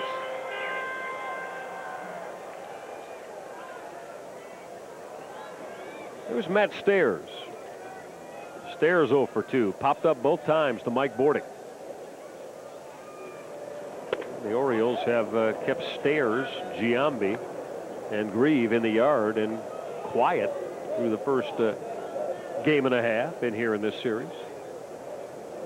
It was Miguel Tejada and A.J. Hinch that went back-to-back with the solo home runs off Doug Johns last night, but the big three in the lineup have been silent. You know, Michael, I always talk about how quickly a hitter has to adjust. Let's watch that last pitch of Juan Guzman. We're going to stop it halfway. Right there, you stop it. Now he's got to determine, is it going to be a breaking ball, fastball? What's it going to do from here? Now he just takes it. I mean, you have to get everything started as if you're going to swing at every pitch, and then you take the ball. But you can't just wait, and then start your swing. Again, Pop Stairs up. Ripken and Green chasing Cal. Ripken reaching over his shoulder to put it away. Cal got the glasses and then checking back up toward that tough sky. That baseball always going to carry back toward the diamond, and Ripken reached over his left shoulder to make the grab. The same thing now. Stairs took the one before. Going to do the same thing. Stop it halfway through. All right, now, am I going to swing at this ball? It looks like a strike. Yeah, I'm going to go after it. Now you go after it. It's got some late movement, and it beats Stairs away as Ripken stays on that tough pop-up off the bat of Stairs. Just to show you that, I mean, basically you got to get everything going. 2 pitches in a row, 1 ball, 1 strike to Stairs. Guzman ahead of Ben Grieve, swinging through the changeup. Grieve bounced out and walked today. Terrific first half of the year with a young man that participated in the All-Star Home Run Derby contest in Coors Field. But it has been a struggle since, more specifically than rather the whole second half, the time August 1st rolled around, about the last almost 6 weeks. Yeah, just for 1 for 23. Make it 1 for 24 now. No, 1 for 23 since September. 2-1 now on Ben Grieve. And what happens when a hitter goes into a little tailspin? Start getting down on yourself. You think you have to cheat a little bit more with your body to get to the fastball. You start swinging at more bad pitches, and you get yourself out. And there's a combinations of things that lead to slumps. And they all start between your ears. Got away from Green, and then his throw sails into center field. Giambi will get up but stay right there. Charlie Green really didn't look like he had any kind of shot to get Jason Giambi, and then let that throw fly, and it sailed over the head of Mike Bordick. Watch him again. Gets in position, gets away from him, never squared up his arm, and then an ill-advised throw. Almost surprised that Giambi didn't go on to third. 2 wild pitches in the game for Guzman. 3-1 to Grieve. Lifted to short left. Tough chance for Bordick and Surhoff. It's going to drop. Base hit. Giambi will score. A's cut the deficit to 3-2. Ben Grieve couldn't have thrown it out there any better. Soft pop fly that fell between Surhoff and Bordick. RBI single for Ben Grieve. A's have cut it down to 1. Tough luck for Guzman, but the wild pitch enables Giambi to score. Yeah, he beat Grieve. Remember, I always talk about you can't defend the blooper. You can defend the line drives. You have outfielders positioned right where they're going to hit the ball. The blooper, you cannot defend. 78th RBI of the year for Ben Grieve. Now the O's find their lead chopped to just 1 now here in the 5th. Well, the A's have gone 12-8 in the last 20, and they've really done it by swinging the bats. Hit 280 as a team and averaging 5.5 runs per night and winning 12 of the last 20. Playing .500 baseball at home is Oakland. 37-37 on the year. Rick, they've only done that, accomplished it one time since 1995. Change-up had Spezio fooled. Yeah, but Oakland will be glad once Baltimore leaves town. Well, the whole AL East. Right. They don't like playing the AL East. The AL East, they're 18-36 against this year. Against everybody else, Interleague, you name it, they're 48-42. 6 games above .500. Spezio turns and drills it foul down the line. Oh, nice play. Wow. Yeah, go ahead. Yeah. Glasses down. Didn't want to lose it in the sun. Able to make the play. Watch this. Oh, routine. Yeah, go ahead. Sit down. Thank you very much. Little souvenir. Oh, wait a minute. Put the cap back on. See, he ruined it right there when he took the cap off. Yeah. There you go. Yeah, here's how I did it. Now tell everybody, yeah, that's why I bring my glove. Notice the shades. Very important. Oh, there you go. Oh, okay. Very show them the baseball. You notice it's not just the youngsters that bring their leather to the ballpark anymore. What did I tell you? Everybody in the ballpark today has got an opportunity to get a foul ball. Only about 3,000 people here. Wow.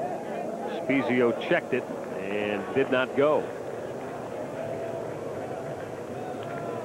2-2 on Scott Spezio. He's had a base hit. Hit the ball hard twice this afternoon against Juan Guzman. Orioles trying to get a game over the 500 mark.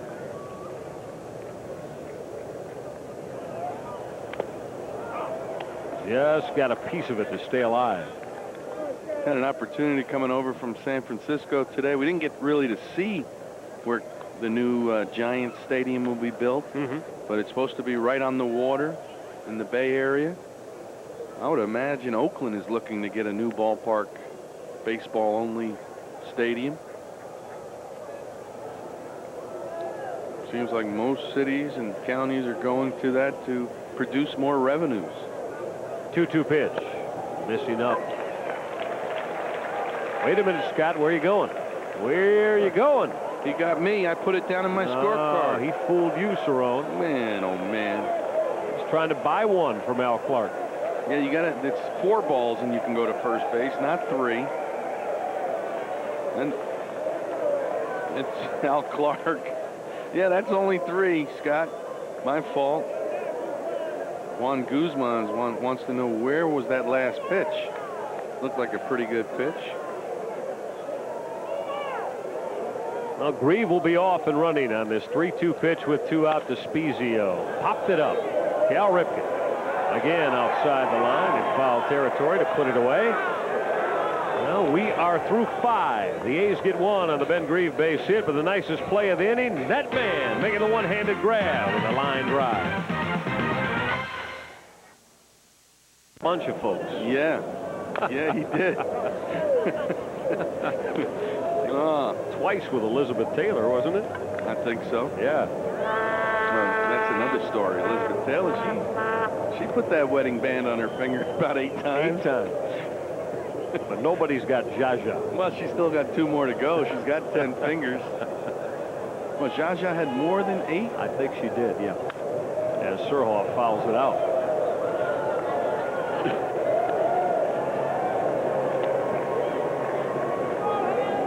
Yeah, a little high maintenance. You're exactly right. High maintenance. 2-2 to Surhoff. Ground ball up the middle by Miguel Tejada. Base hit center field, B.J. Surhoff. B.J. now with 5 hits in this series. 3 last night, couple more today. Just staying back, seeing the ball. Well, we're going to take another look. Watch. Ball halfway to the plate. B.J.'s moving, ready, approaching the ball. Now he determines. Look at his eyes on the ball. Okay, it's going to be a strike. I got to offer at it and returned it to sender. Watch. Right back where it came from. Head on the baseball, able to get up on the high fastball from Jimmy Haynes. Well, Surhoff aboard with 1 out here in the Orioles 6 for Mike Bordick.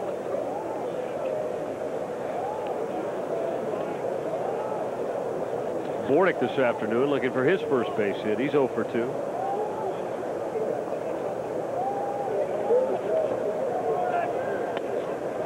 Haynes will miss inside. Jimmy Key is working now in the Orioles bullpen. With a watchful eye of 37-year Oriole Elrod Hendricks.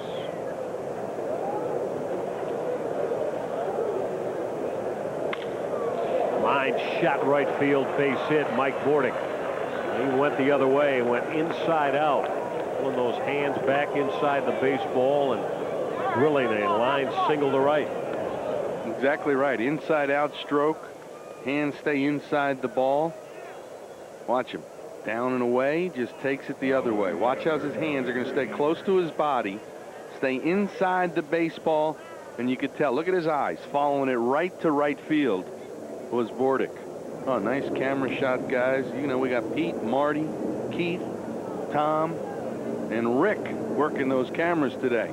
Good job. Charlie Green going to push a bunt at Eric Chavez. He'll handle it on one hop and throw Green out. Now Green bunting for a base hit, trying to see if he could catch Chavez a little bit deep and napping behind that bag, but Chavez throws Green out. Now, did I hear that right? Yeah, you heard it. They gave Charlie Green a sacrifice bunt on that? He's 0 for 2. I mean, he's bunting for a base hit. It's not a sacrifice bunt. There's already an out. See, I mean, that's what we're talking about. Official scorers not really knowing the game. I mean, it was a good idea by Charlie Green, just bunted it too hard. But according to the official scorer, he'll be given a sacrifice. Rick, apparently there's a whole new set of rules and determinations for the game from the way we learned it. Yeah, flip a coin. Well, what is it? Okay. Boy, that is a very tough. He's having a tough day. Charlie Green enjoys it because he's given the sacrifice bunt without having a plate appearance. But I'm here to tell you he was bunting for a base hit from the get-go. Already 1 out in the inning, as Rick said. Well, Charlie Green, I mean, he was at the plate when he blooped that ball that they gave the error to Spezio. That was a base hit all the way.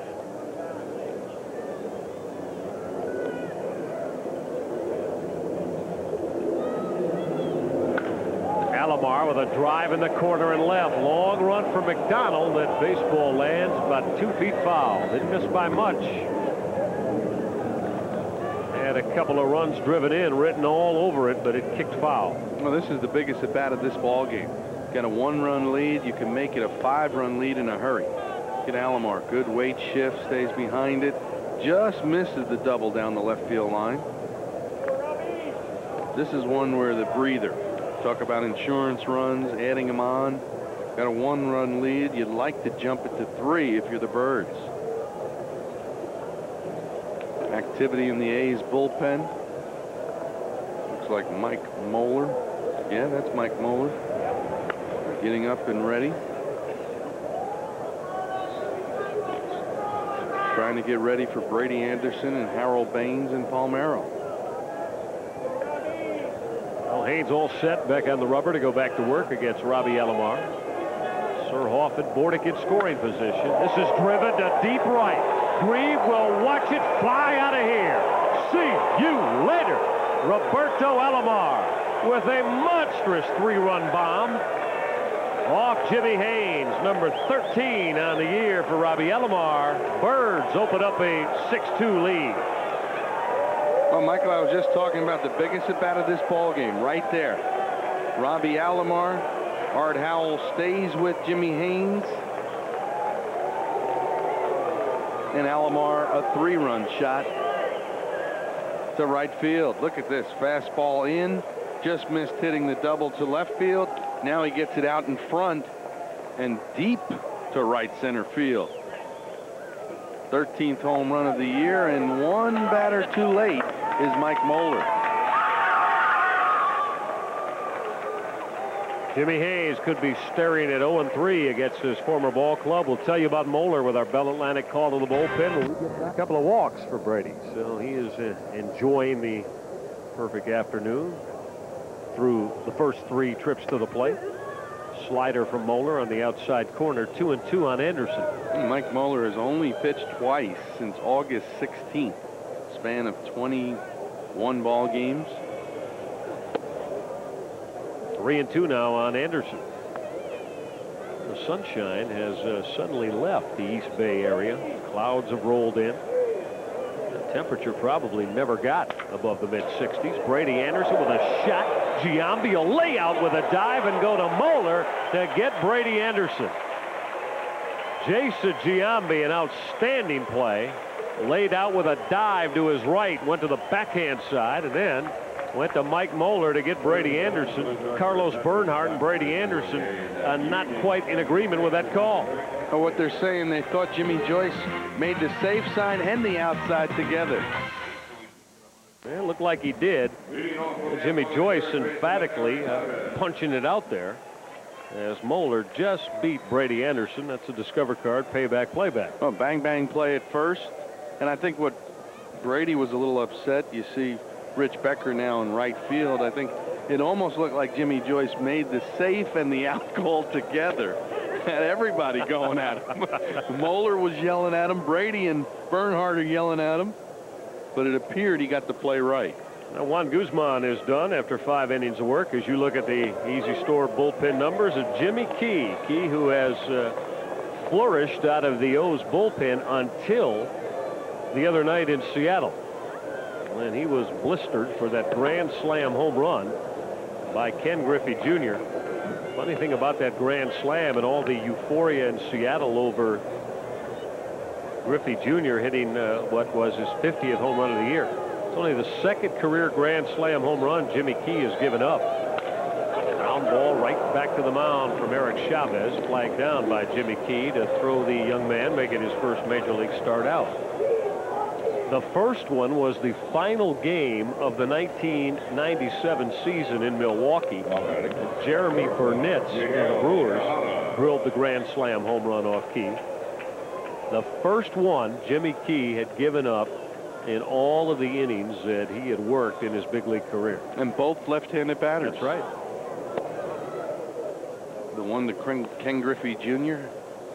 happened to be his 50th home run. So a historic day Sunday in Seattle. Key out of the stretch to Miguel Tejada. Tejada 0 for 2 this afternoon.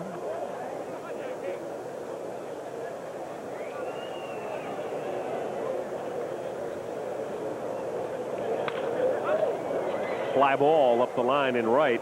Becker's going to give it a look as it lands in the seats down by the Birds bullpen. Juan Guzman able to go 5 innings, 6 hits, 2 strikeouts, a little control problem, 4 walks. But the pitcher of record on the winning side for the Birds today. Tejada with a ground ball and Mike Bordick. The steady machine out there at shortstop will just gobble it up and throw out Tejada. Let's take a look at our Time Bridge Technologies trivia, brought to you by Time Bridge Technologies, who holds the A's career record for the highest hitting average in the postseason, minimum 40 at-bats. Before we see it, Rick, one guess. Who is it? I thought it was actually said World Series. I was going to say Sal Bando. I'm going to go with Joe Rudy. Let's see. Either one of us right? Harold Bain. Harold Bain. How about that? He can just hit. He can hit. Everywhere he's been. Jimmy Key will drop that breaking ball on Mike McFarland for a called strike. I'd like to get that one over because I thought it said World Series games. Well, postseason, yeah. You know, Mr. Bell, you're right. That means Division ALCS, Series. Division Series, all of it. Everything included. Now, Rick Cerrone, I saw you had a chance to have a chat with the official scorer here in the Coliseum between the half innings. I guess you would say it was I had a to chat. handle all of the things I handle here and make sure we were properly working. So, you know, enlighten me and our viewers as to what you were talking about with the official score. Well, I told him he was 0 for 2. Uh-huh. The bunt by Charlie Green, I said he wasn't bunting. He never squared around. I said it would be considered the same thing as a ground ball to third. He said I gave him the benefit of the doubt. I said, okay, I could live with that. McFarland bouncing it toward the hole. Bordick with a low throw that Rafael Palmeiro picks, and Jimmy Key will work a 1-2-3 6th inning. Let's go to the 7th in this 6-2 Orioles lead on HTS.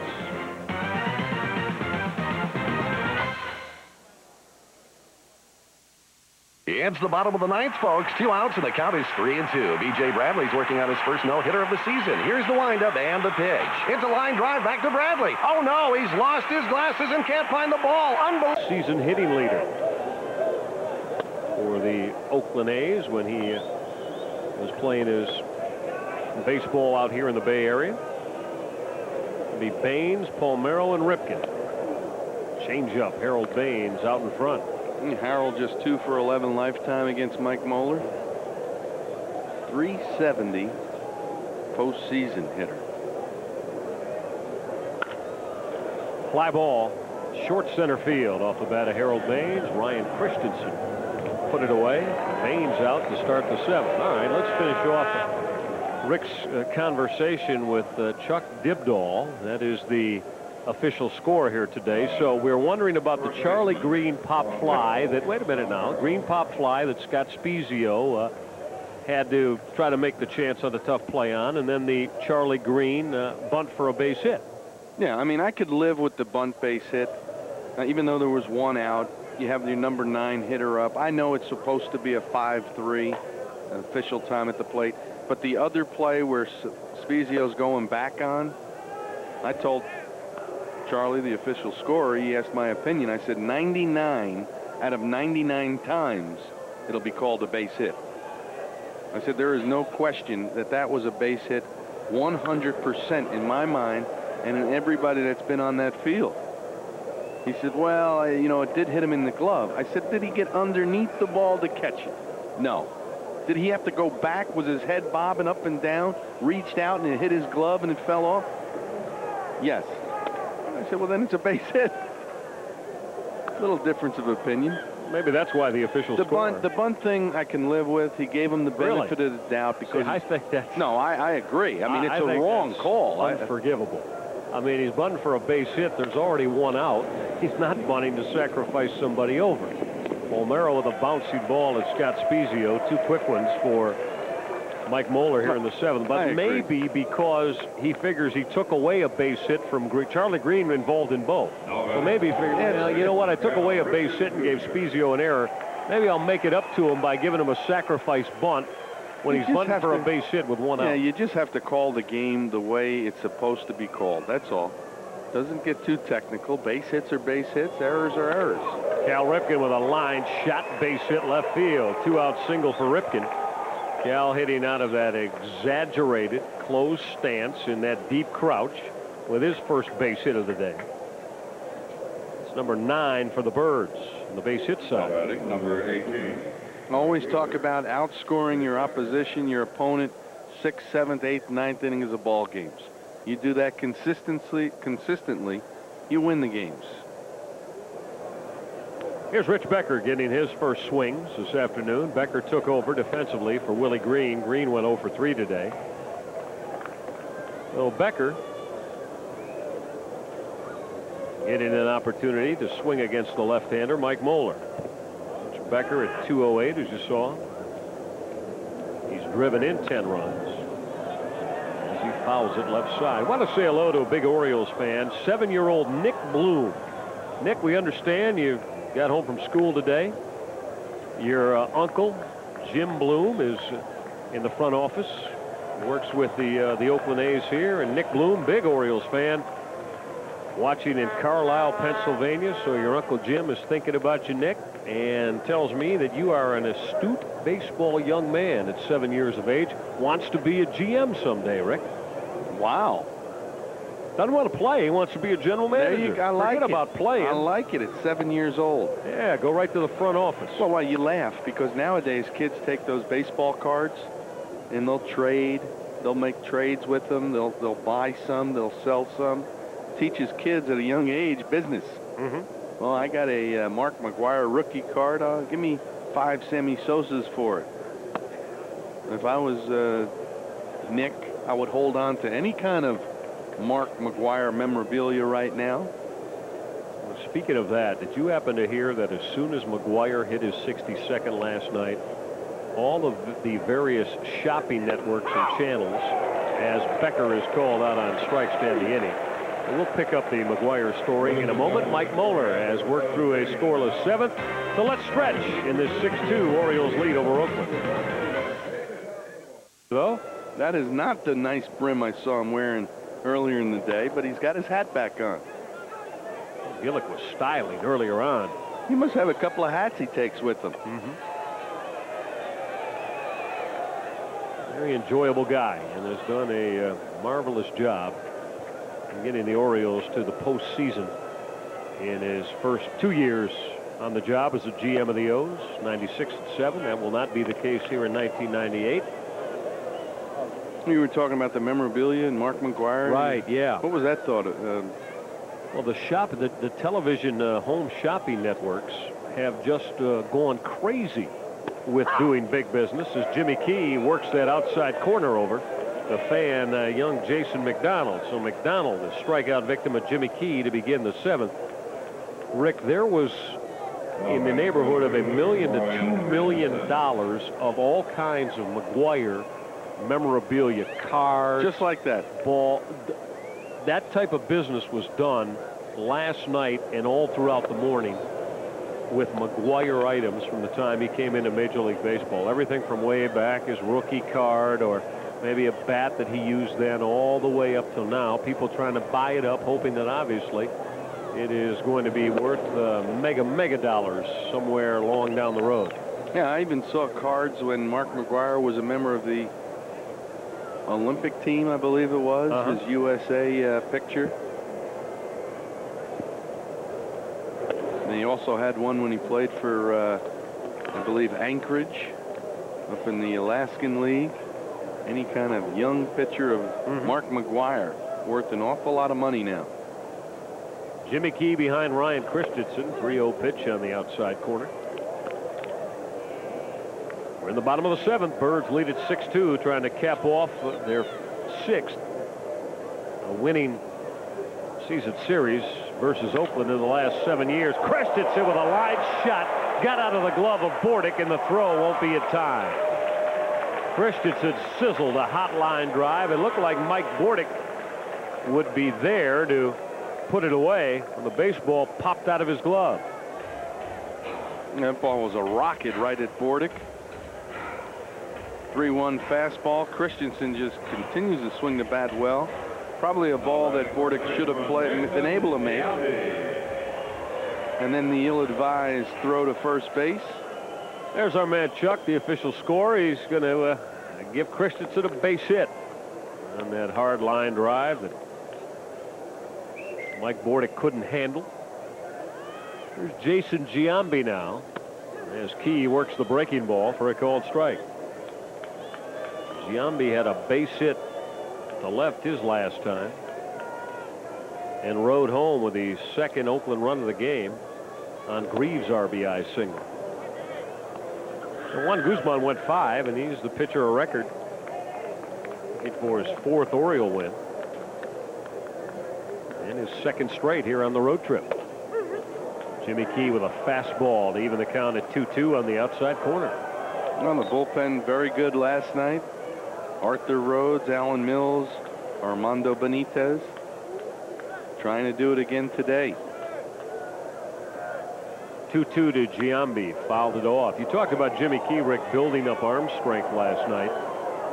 And Jimmy retired 11 hitters in a row that he faced starting in relief. This is his 11th relief appearance, but he went almost a full game, 9 innings in his relief stints, with only allowing 3 base hits until the other night when he got roughed up by the Mariners. And he just plunked Jason Giambi. Was trying to come in on him and hit him with a pitch. Don't usually see that from Jimmy Key. Much better control. Trying to go inside, doesn't want to miss inside, but buries one in the ribs of Giambi. Unable to get out of the way of that pitch. First and second. Only one out here in the 7th for the A's. Well, we have of a second. Let's take a look at our SK baseball board. You don't have many days like this. Just one other game going on in the daytime in Major League Baseball, and it's a final. Now, Sammy Sosa did not leave the yard at Wrigley Field. Mark Grace did. 3-run home run in the opening inning. Chicago beat the Pittsburgh Pirates, the final at 4-2. The Cubbies trying to hold on to their lead over New York and San Francisco in the wild card race in the NL. And now Chicago, the Cubs with a half-game lead. The Mets will be in action tonight in Philadelphia. San Francisco later tonight in San Diego. Pretty good race for the wild card in the NL. Really the only race left. Here's Matt Stairs at the plate. Powerful left-handed swinging DH. 0 for 3 in the afternoon. His key is even the count at 1-1 on Stairs. Been able to hold this guy down the first 2 games of this series. Has not gotten a base hit. Oh, excuse me, 1 base hit yesterday. First time up. I mentioned sitting on 99 RBIs, a new career high. 1 away from the century mark. Christensen and Giambi aboard. Well, the A's trying to draw a little bit closer here against the O's bullpen. Jimmy Key, breaking ball on the ground. Palmeiro will backhand. Took a look at second. And now will flip to Jimmy Key, covering the bag to retire Matt Stairs. Nice play by Palmeiro.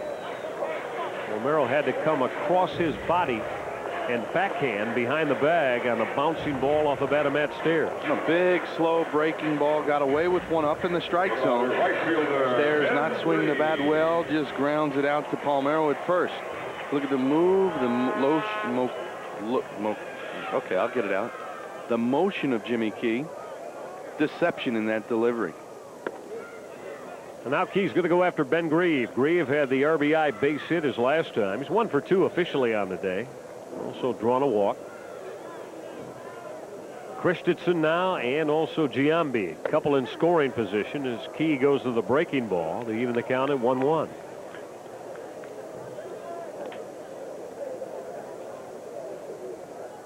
Rookie of the Year candidate here in the American League, young Ben Grieve. I talked about Robbie Alomar's at bat.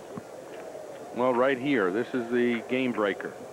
They stay in the ball game with a base hit from Grieve, or else a comfortable 4-run lead going into the 8th. Jimmy Key just missed that outside edge, and he's now fallen behind Ben Grieve at 3-1. The switch hitting Scott Spezio would be next, as Alan Mills has joined Arthur Rhodes. As you look at Christensen and Giambi, popped him up on the 3-1 pitch. Ripken, Bordick, Alomar, everybody there. It'll be Mike Bordick to finally reach up and make that one-handed grab. Well, the Orioles had a summit meeting behind the mound, and Bordick took charge as he usually does. Key out of the 7th. Let's go to the 8th here in the Coliseum. Birds lead it 6-2. Let's talk about what's coming up right here on HTS a little bit later on today. The MCI Home Team Sports Sportsathon. It'll benefit the Leukemia Society of America. It's going to be held today at 6 o'clock. Immediately following the O's game. Now, some of the items from the live memorabilia auction include a couple of tickets to the 1999 Super Bowl in Miami. And a game base signed by Rafael Palmeiro. A baseball signed by Robbie Alomar and Sammy Sosa. Tickets to an NFL doubleheader. You get the idea. You want to tune in. MCI HTS Sportsathon. It benefits the Leukemia Society. It'll happen as soon as we get off the air, as the O's wrap it up here in Oakland. I wonder if TD, Tom Davis, is going to be involved in that. Could be. Coming up at 6 o'clock tonight. We'll see Tom and all the gang back home when we get to the ballpark. Always good to get back to the yard on Friday night with the Anaheim Angels coming in. An important series for Anaheim, and then Texas to follow. Important for them. Boston to follow. Very important for them. You kind of get the idea. And then the New York Yankees. Yankees are fine-tuning things now, Rick. You know, David Cone, spectacular last night. 1 run and 11 strikeouts, and out dueling Pedro Martinez. Speaking of strikeouts, Mike Moeller just set B.J. Surhoff down looking. Pretty good pitch on the inside corner. Look at this pitch. Just paints it. It sails back over the middle. Freezes B.J. Thought it was going to run inside. It cut the other way. winds up taking the third strike. Well, Mike Bordick now. Line to left. Jason McDonald coming on. He's there to make the grab. Bordick out. And a soft line drive to Jason McDonald. Well, for a guy who has only pitched, this being his third time since August 16th, he has had pretty good control, worked ahead of the hitters, and finished them off nicely as Mike Moeller. There's Charlie Green in his second Major League start. Green, the guy that's given the official score a lot of problems today, much to the chagrin of my partner, Rick Cerrone. Charlie's probably taking this inning off. He doesn't want to see anything happen. Not talking about Charlie Green, but the official scorer, Charlie. Yeah, we usually don't state our cases over the air, but thought it was necessary today. Ground ball and Miguel Tejada. Throw out Charlie Green. A quick inning. Worked for Mike Moeller.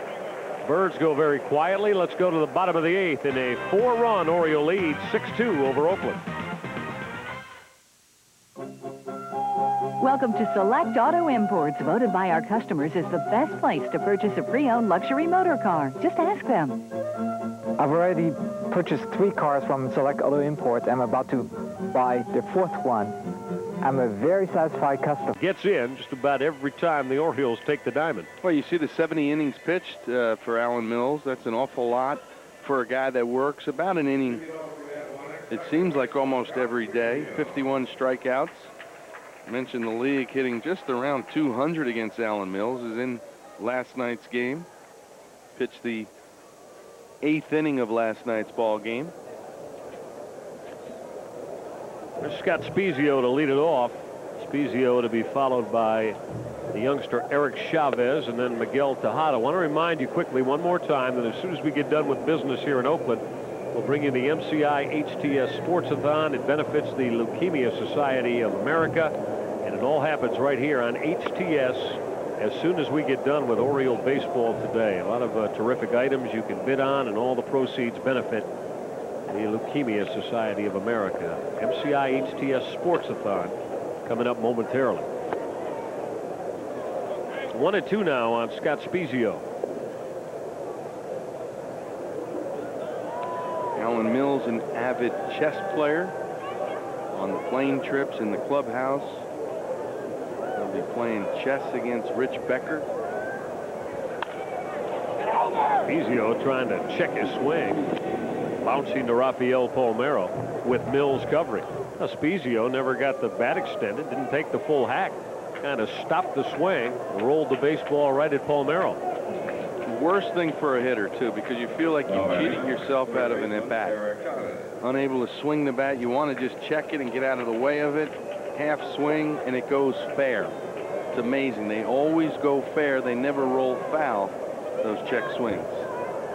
There's young Eric Chavez, first big league start as Mills missed with a breaking ball. Chavez, he talked about his glittering minor league numbers.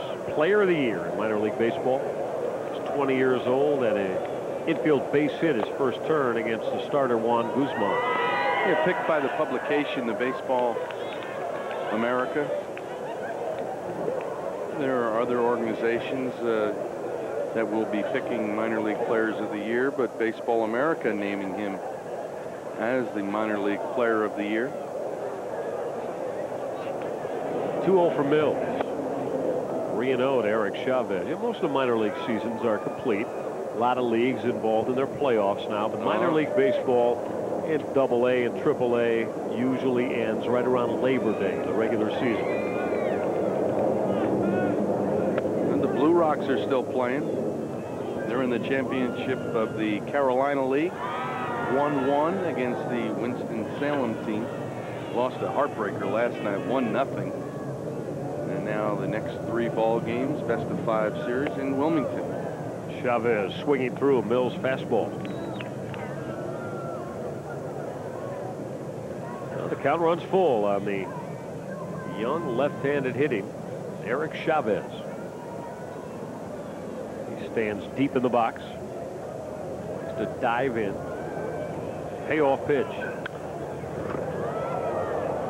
he can generate some bat speed. No question about it. Do not have to be a Mark McGwire-sized player to hit home runs. Strength does help, but more importantly is the bat speed. When you get that bat set, getting it to the baseball as quick as possible. And the swing doesn't stop there at contact. Mark McGwire now, if you see his videos, the extension, getting through the baseball after making contact. And most hitters like to release that top hand to get even greater extension. Again, a 3-2.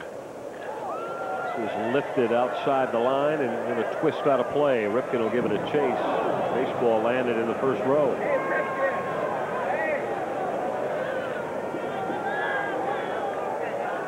Cal had a moment for that little guy who probably more frightened than anything else. I don't know if he got hit by the baseball, but he got jostled down there in the first row.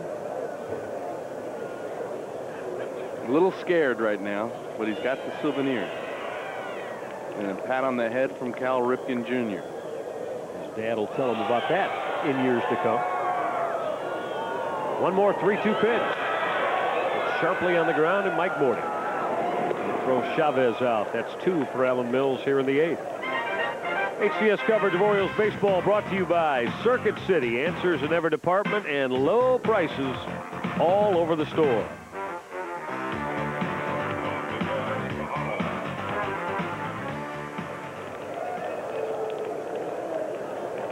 Here's Miguel Tejada now.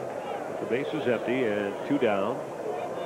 Here in this 4-run Oriole lead in the 8th. Birds looking to sweep this mini 2-game series over Oakland and go to 8-3 on the year against the A's. Problem is, Rick, there just weren't enough of the 8-3, 7-4 season series against too many clubs around the American League. Tejada with a bouncing ball and Mike Bordick. That high throw picked off by Paul Merrill. Let's go to the 9th. Alan Mills with a spotless 8th inning. Orioles lead it 6-2.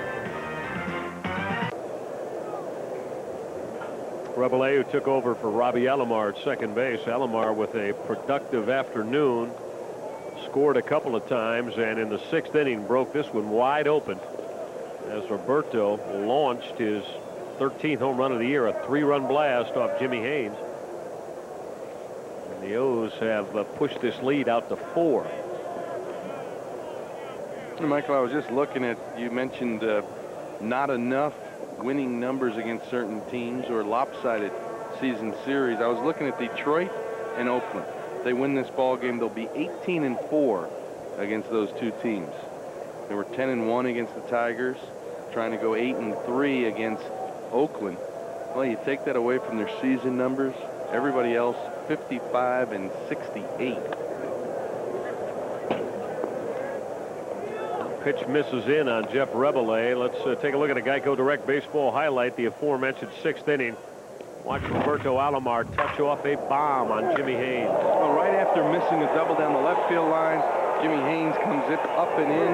Alomar, long 3-run home run. And to me, remember at the time, 3-2 ball game. 3-run shot makes it 6-2. Rebele looks at a called strike on the Mike Moeller fastball. Moeller has done a good job. He has now faced the entire Oriole lineup. 9th hitter he's facing is Jeff Rebele, and he's only given up the 1 base hit. Rebele on the ground to the left of Spezio. The 1 knee to throw out the Birds' second baseman. HTS would like to welcome all of you, our Oriole fans, and we know that you're checking out Orioles baseball via the terrific cable companies like Jones Communications, Media General Cable, Prestige Cable, Suburban Cable. We thank all of our cable owners and operators for bringing you the top fans in baseball, the Orioles, right here on HTS. Here's Brady Anderson now. Brady has had a solo home run today, his 16th of the year. Got the O's off and winging in the opening inning. A couple of walks for his afternoon's work at the plate. Anderson at 1 for 2 as he faces Mike Moeller. You know, Brady was the first guy Moeller came in to face. That was a situation. Art Howell decided to stay with Jimmy Haynes. First base was open. Let Haynes pitch to Alomar. He hits the 3-run homer. 6-2 lead, and then Moeller brought in and gets Brady Anderson out on the second pitch. Breaking ball taken the other way. Line shot on one hop. Miguel Tejada made a terrific play to retire Brady Anderson. Well, I'll tell you what, that was scorched on one short hop. Tejada's first of all got to stay with it, then get up and make the strong throw to just nip Anderson. And Art Howell saying big improvement. Miguel Tejada much improved at shortstop. Really struggled early in the year. 20 errors early, and now just 21 errors on the entire season. Goes to his knees. Almost took a little too much time. Brady Anderson, he gets down the line. You see just barely to get Anderson at first. Well, Ray Miller is going to go to his bench. Designated hitting spot due to step to the plate. Eric Davis going to pinch hit for Harold Baines. Harold went 0 for 3 today, but drove in a run with a sacrifice fly. First time we've seen Eric Davis since Sunday in Seattle. Oh, that's not right. Eric went last night, right? Okay. I think he went 0 for 3 with a walk.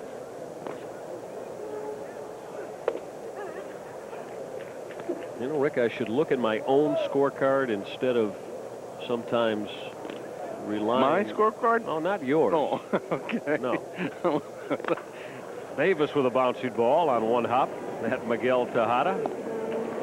Low throw, but Giambi will pick it. And that'll do it. So let's go to the bottom of the ninth. Moeller did a very nice job holding the Orioles at bay through 3 full innings. Birds lead it by 4. No matter how high the thermometer. Ninth, let's take a look at our Southwest Airlines game summary. Juan Guzman in line to get the win for the O's. It'll be his 4th in a Birds uniform. If always get the job done here. He struck out a couple of his 5 innings of work. Brady Anderson solo home run, his 16th in the first. Robbie Alomar, the big blow of this one, a 3-run blast in the 6th. Number 13th for Alomar. 6-2 Orioles as we go to the bottom of the ninth. 4th pitcher used this afternoon by manager Ray Miller. It's going to be the 41-year-old lefty Jesse Orozco. Jesse Orozco 4-1, 7 saves. Prior to this year, you had to go all the way back to, I believe it was 96 to find the last time Jesse saved the ball game. 7 saves on the year and 50 innings of work for Jesse Orozco. Going to face Mike McFarland to lead it off. Here at inning number 9 for the A's. Orioles have about hit Oakland 9-7 this afternoon. McFarland had a double and scored a run back in the Oakland 3rd.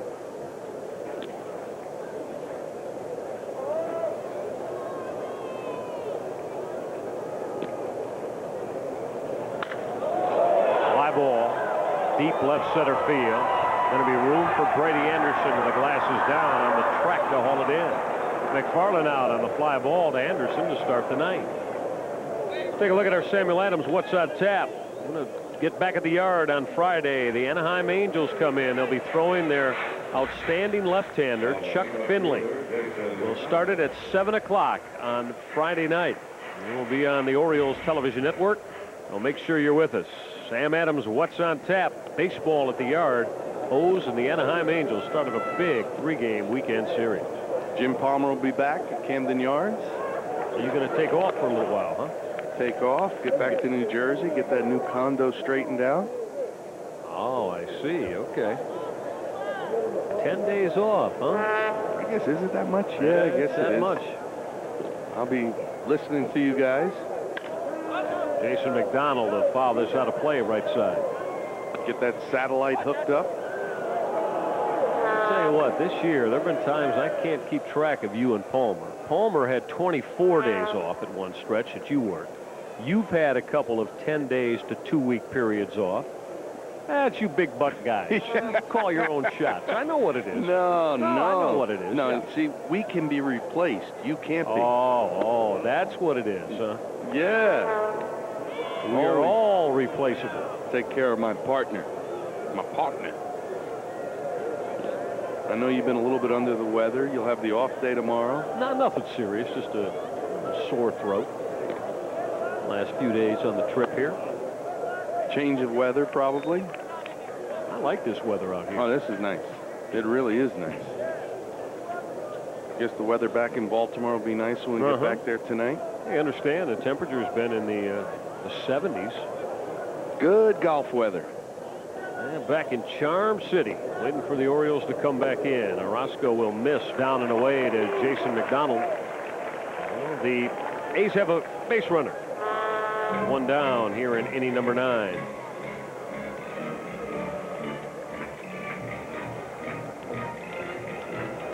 Oh, Ray Miller looking over some not only the lineup cards, but some of those charts that he and Mike Flanagan keep in the O's dugout.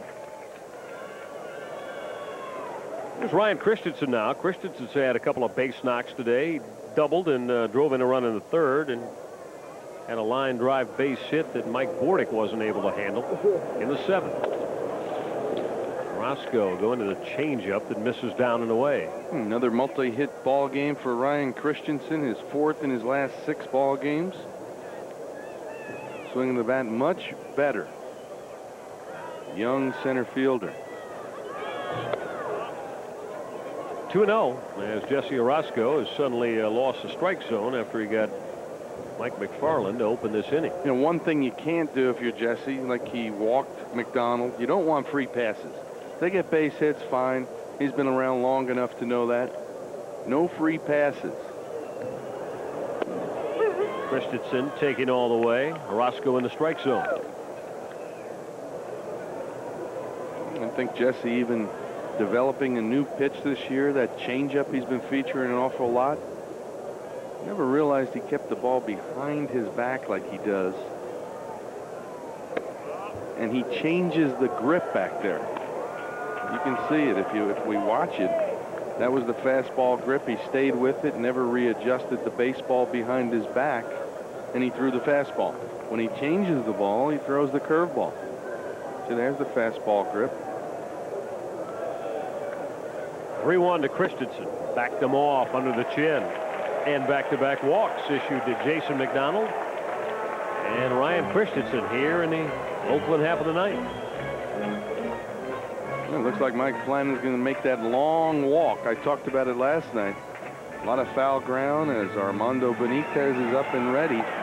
So you have 3 lefties in a row in the A's lineup. Giambi, Stairs, and Grieve. One thing Ray Miller, Mike Flanagan didn't expect Jesse to walk 2 batters here in the 9th with a 4-run lead. Some control difficulties for Orozco after he got McFarland. Giambi and Stairs. And if either one of them gets aboard, Ben Grieve. Well, the muscle in the middle of the Oakland lineup, it's all left-handed. The next 3 hitters scheduled. And you would assume that Ray Miller would like to stay right there with his left-hander Orozco. And that's assuming, though, Jesse could suddenly refocus on the strike zone. Yeah, you don't want to get to the tying run in this inning if you're the Birds. You want to be able to get the next 2 hitters out, do not have that tying run come to the plate. Breaking ball is fouled off by Giambi. Went to the breaking ball. First pitch swinging was Giambi. Jesse's bread and butter over the years has always been the breaking ball. It's pretty much that same grip, fastball grip. See if he moves that baseball around. That time he did not.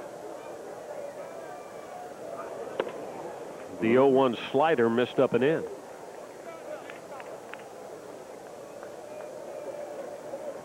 Jason Giambi. You see what he's done against Orozco, or hasn't done. You're looking at it from the A's perspective. Power against power, and Orozco beat Giambi with a good fastball. See, over the years, Jesse's never really got the credit for his fastball. Well, everybody talked about that good slider, but every once in a while he can get it 91, 92. And when you're looking breaking ball off Jesse, you can't catch up to that fastball. Giambi doesn't have to feel alone. A lot of left-handed batters are 0 for lifetime against Jesse Orozco. The 1-2. Fastball missed the outside corner. 2-2 on Giambi. Done a real nice job swinging the bat with runners at scoring position this year. Jason Giambi over the 300 mark. As you look at Jason McDonald and Ryan Christensen. A couple aboard here with one out in the ninth. Giambi checked his swing. That late breaking slider from Orozco slid away. He's run the count full. Rick, do you give in here and throw the fastball at him and say, let's see if you can hit it, or do you work carefully? Well, so far this inning, the breaking ball's been the one he's been able to throw for strikes, it seems like. You have to throw whatever you can for a strike in this situation. The 3-2 to Giambi. Bounced foul. He went to the fastball.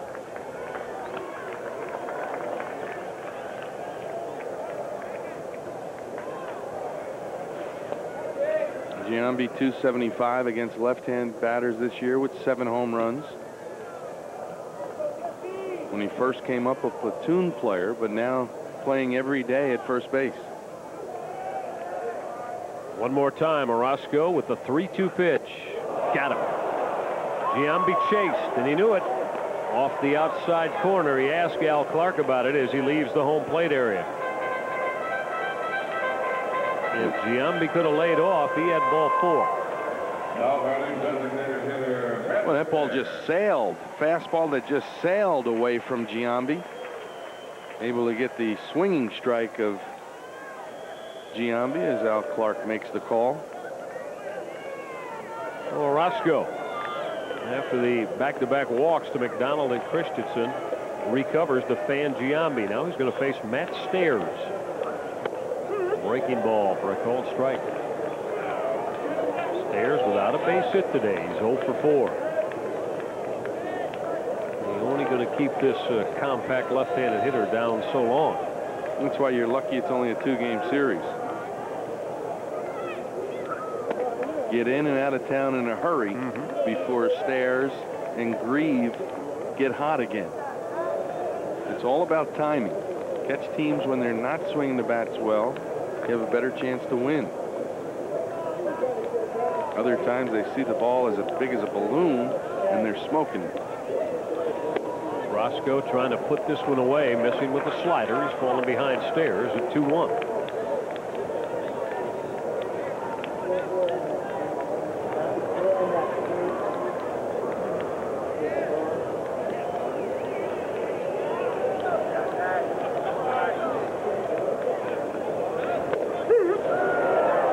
Count at 2-2 on the Orozco fastball at the knees.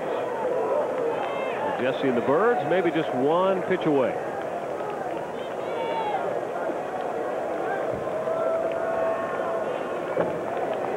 Short leads of McDonald and Christensen.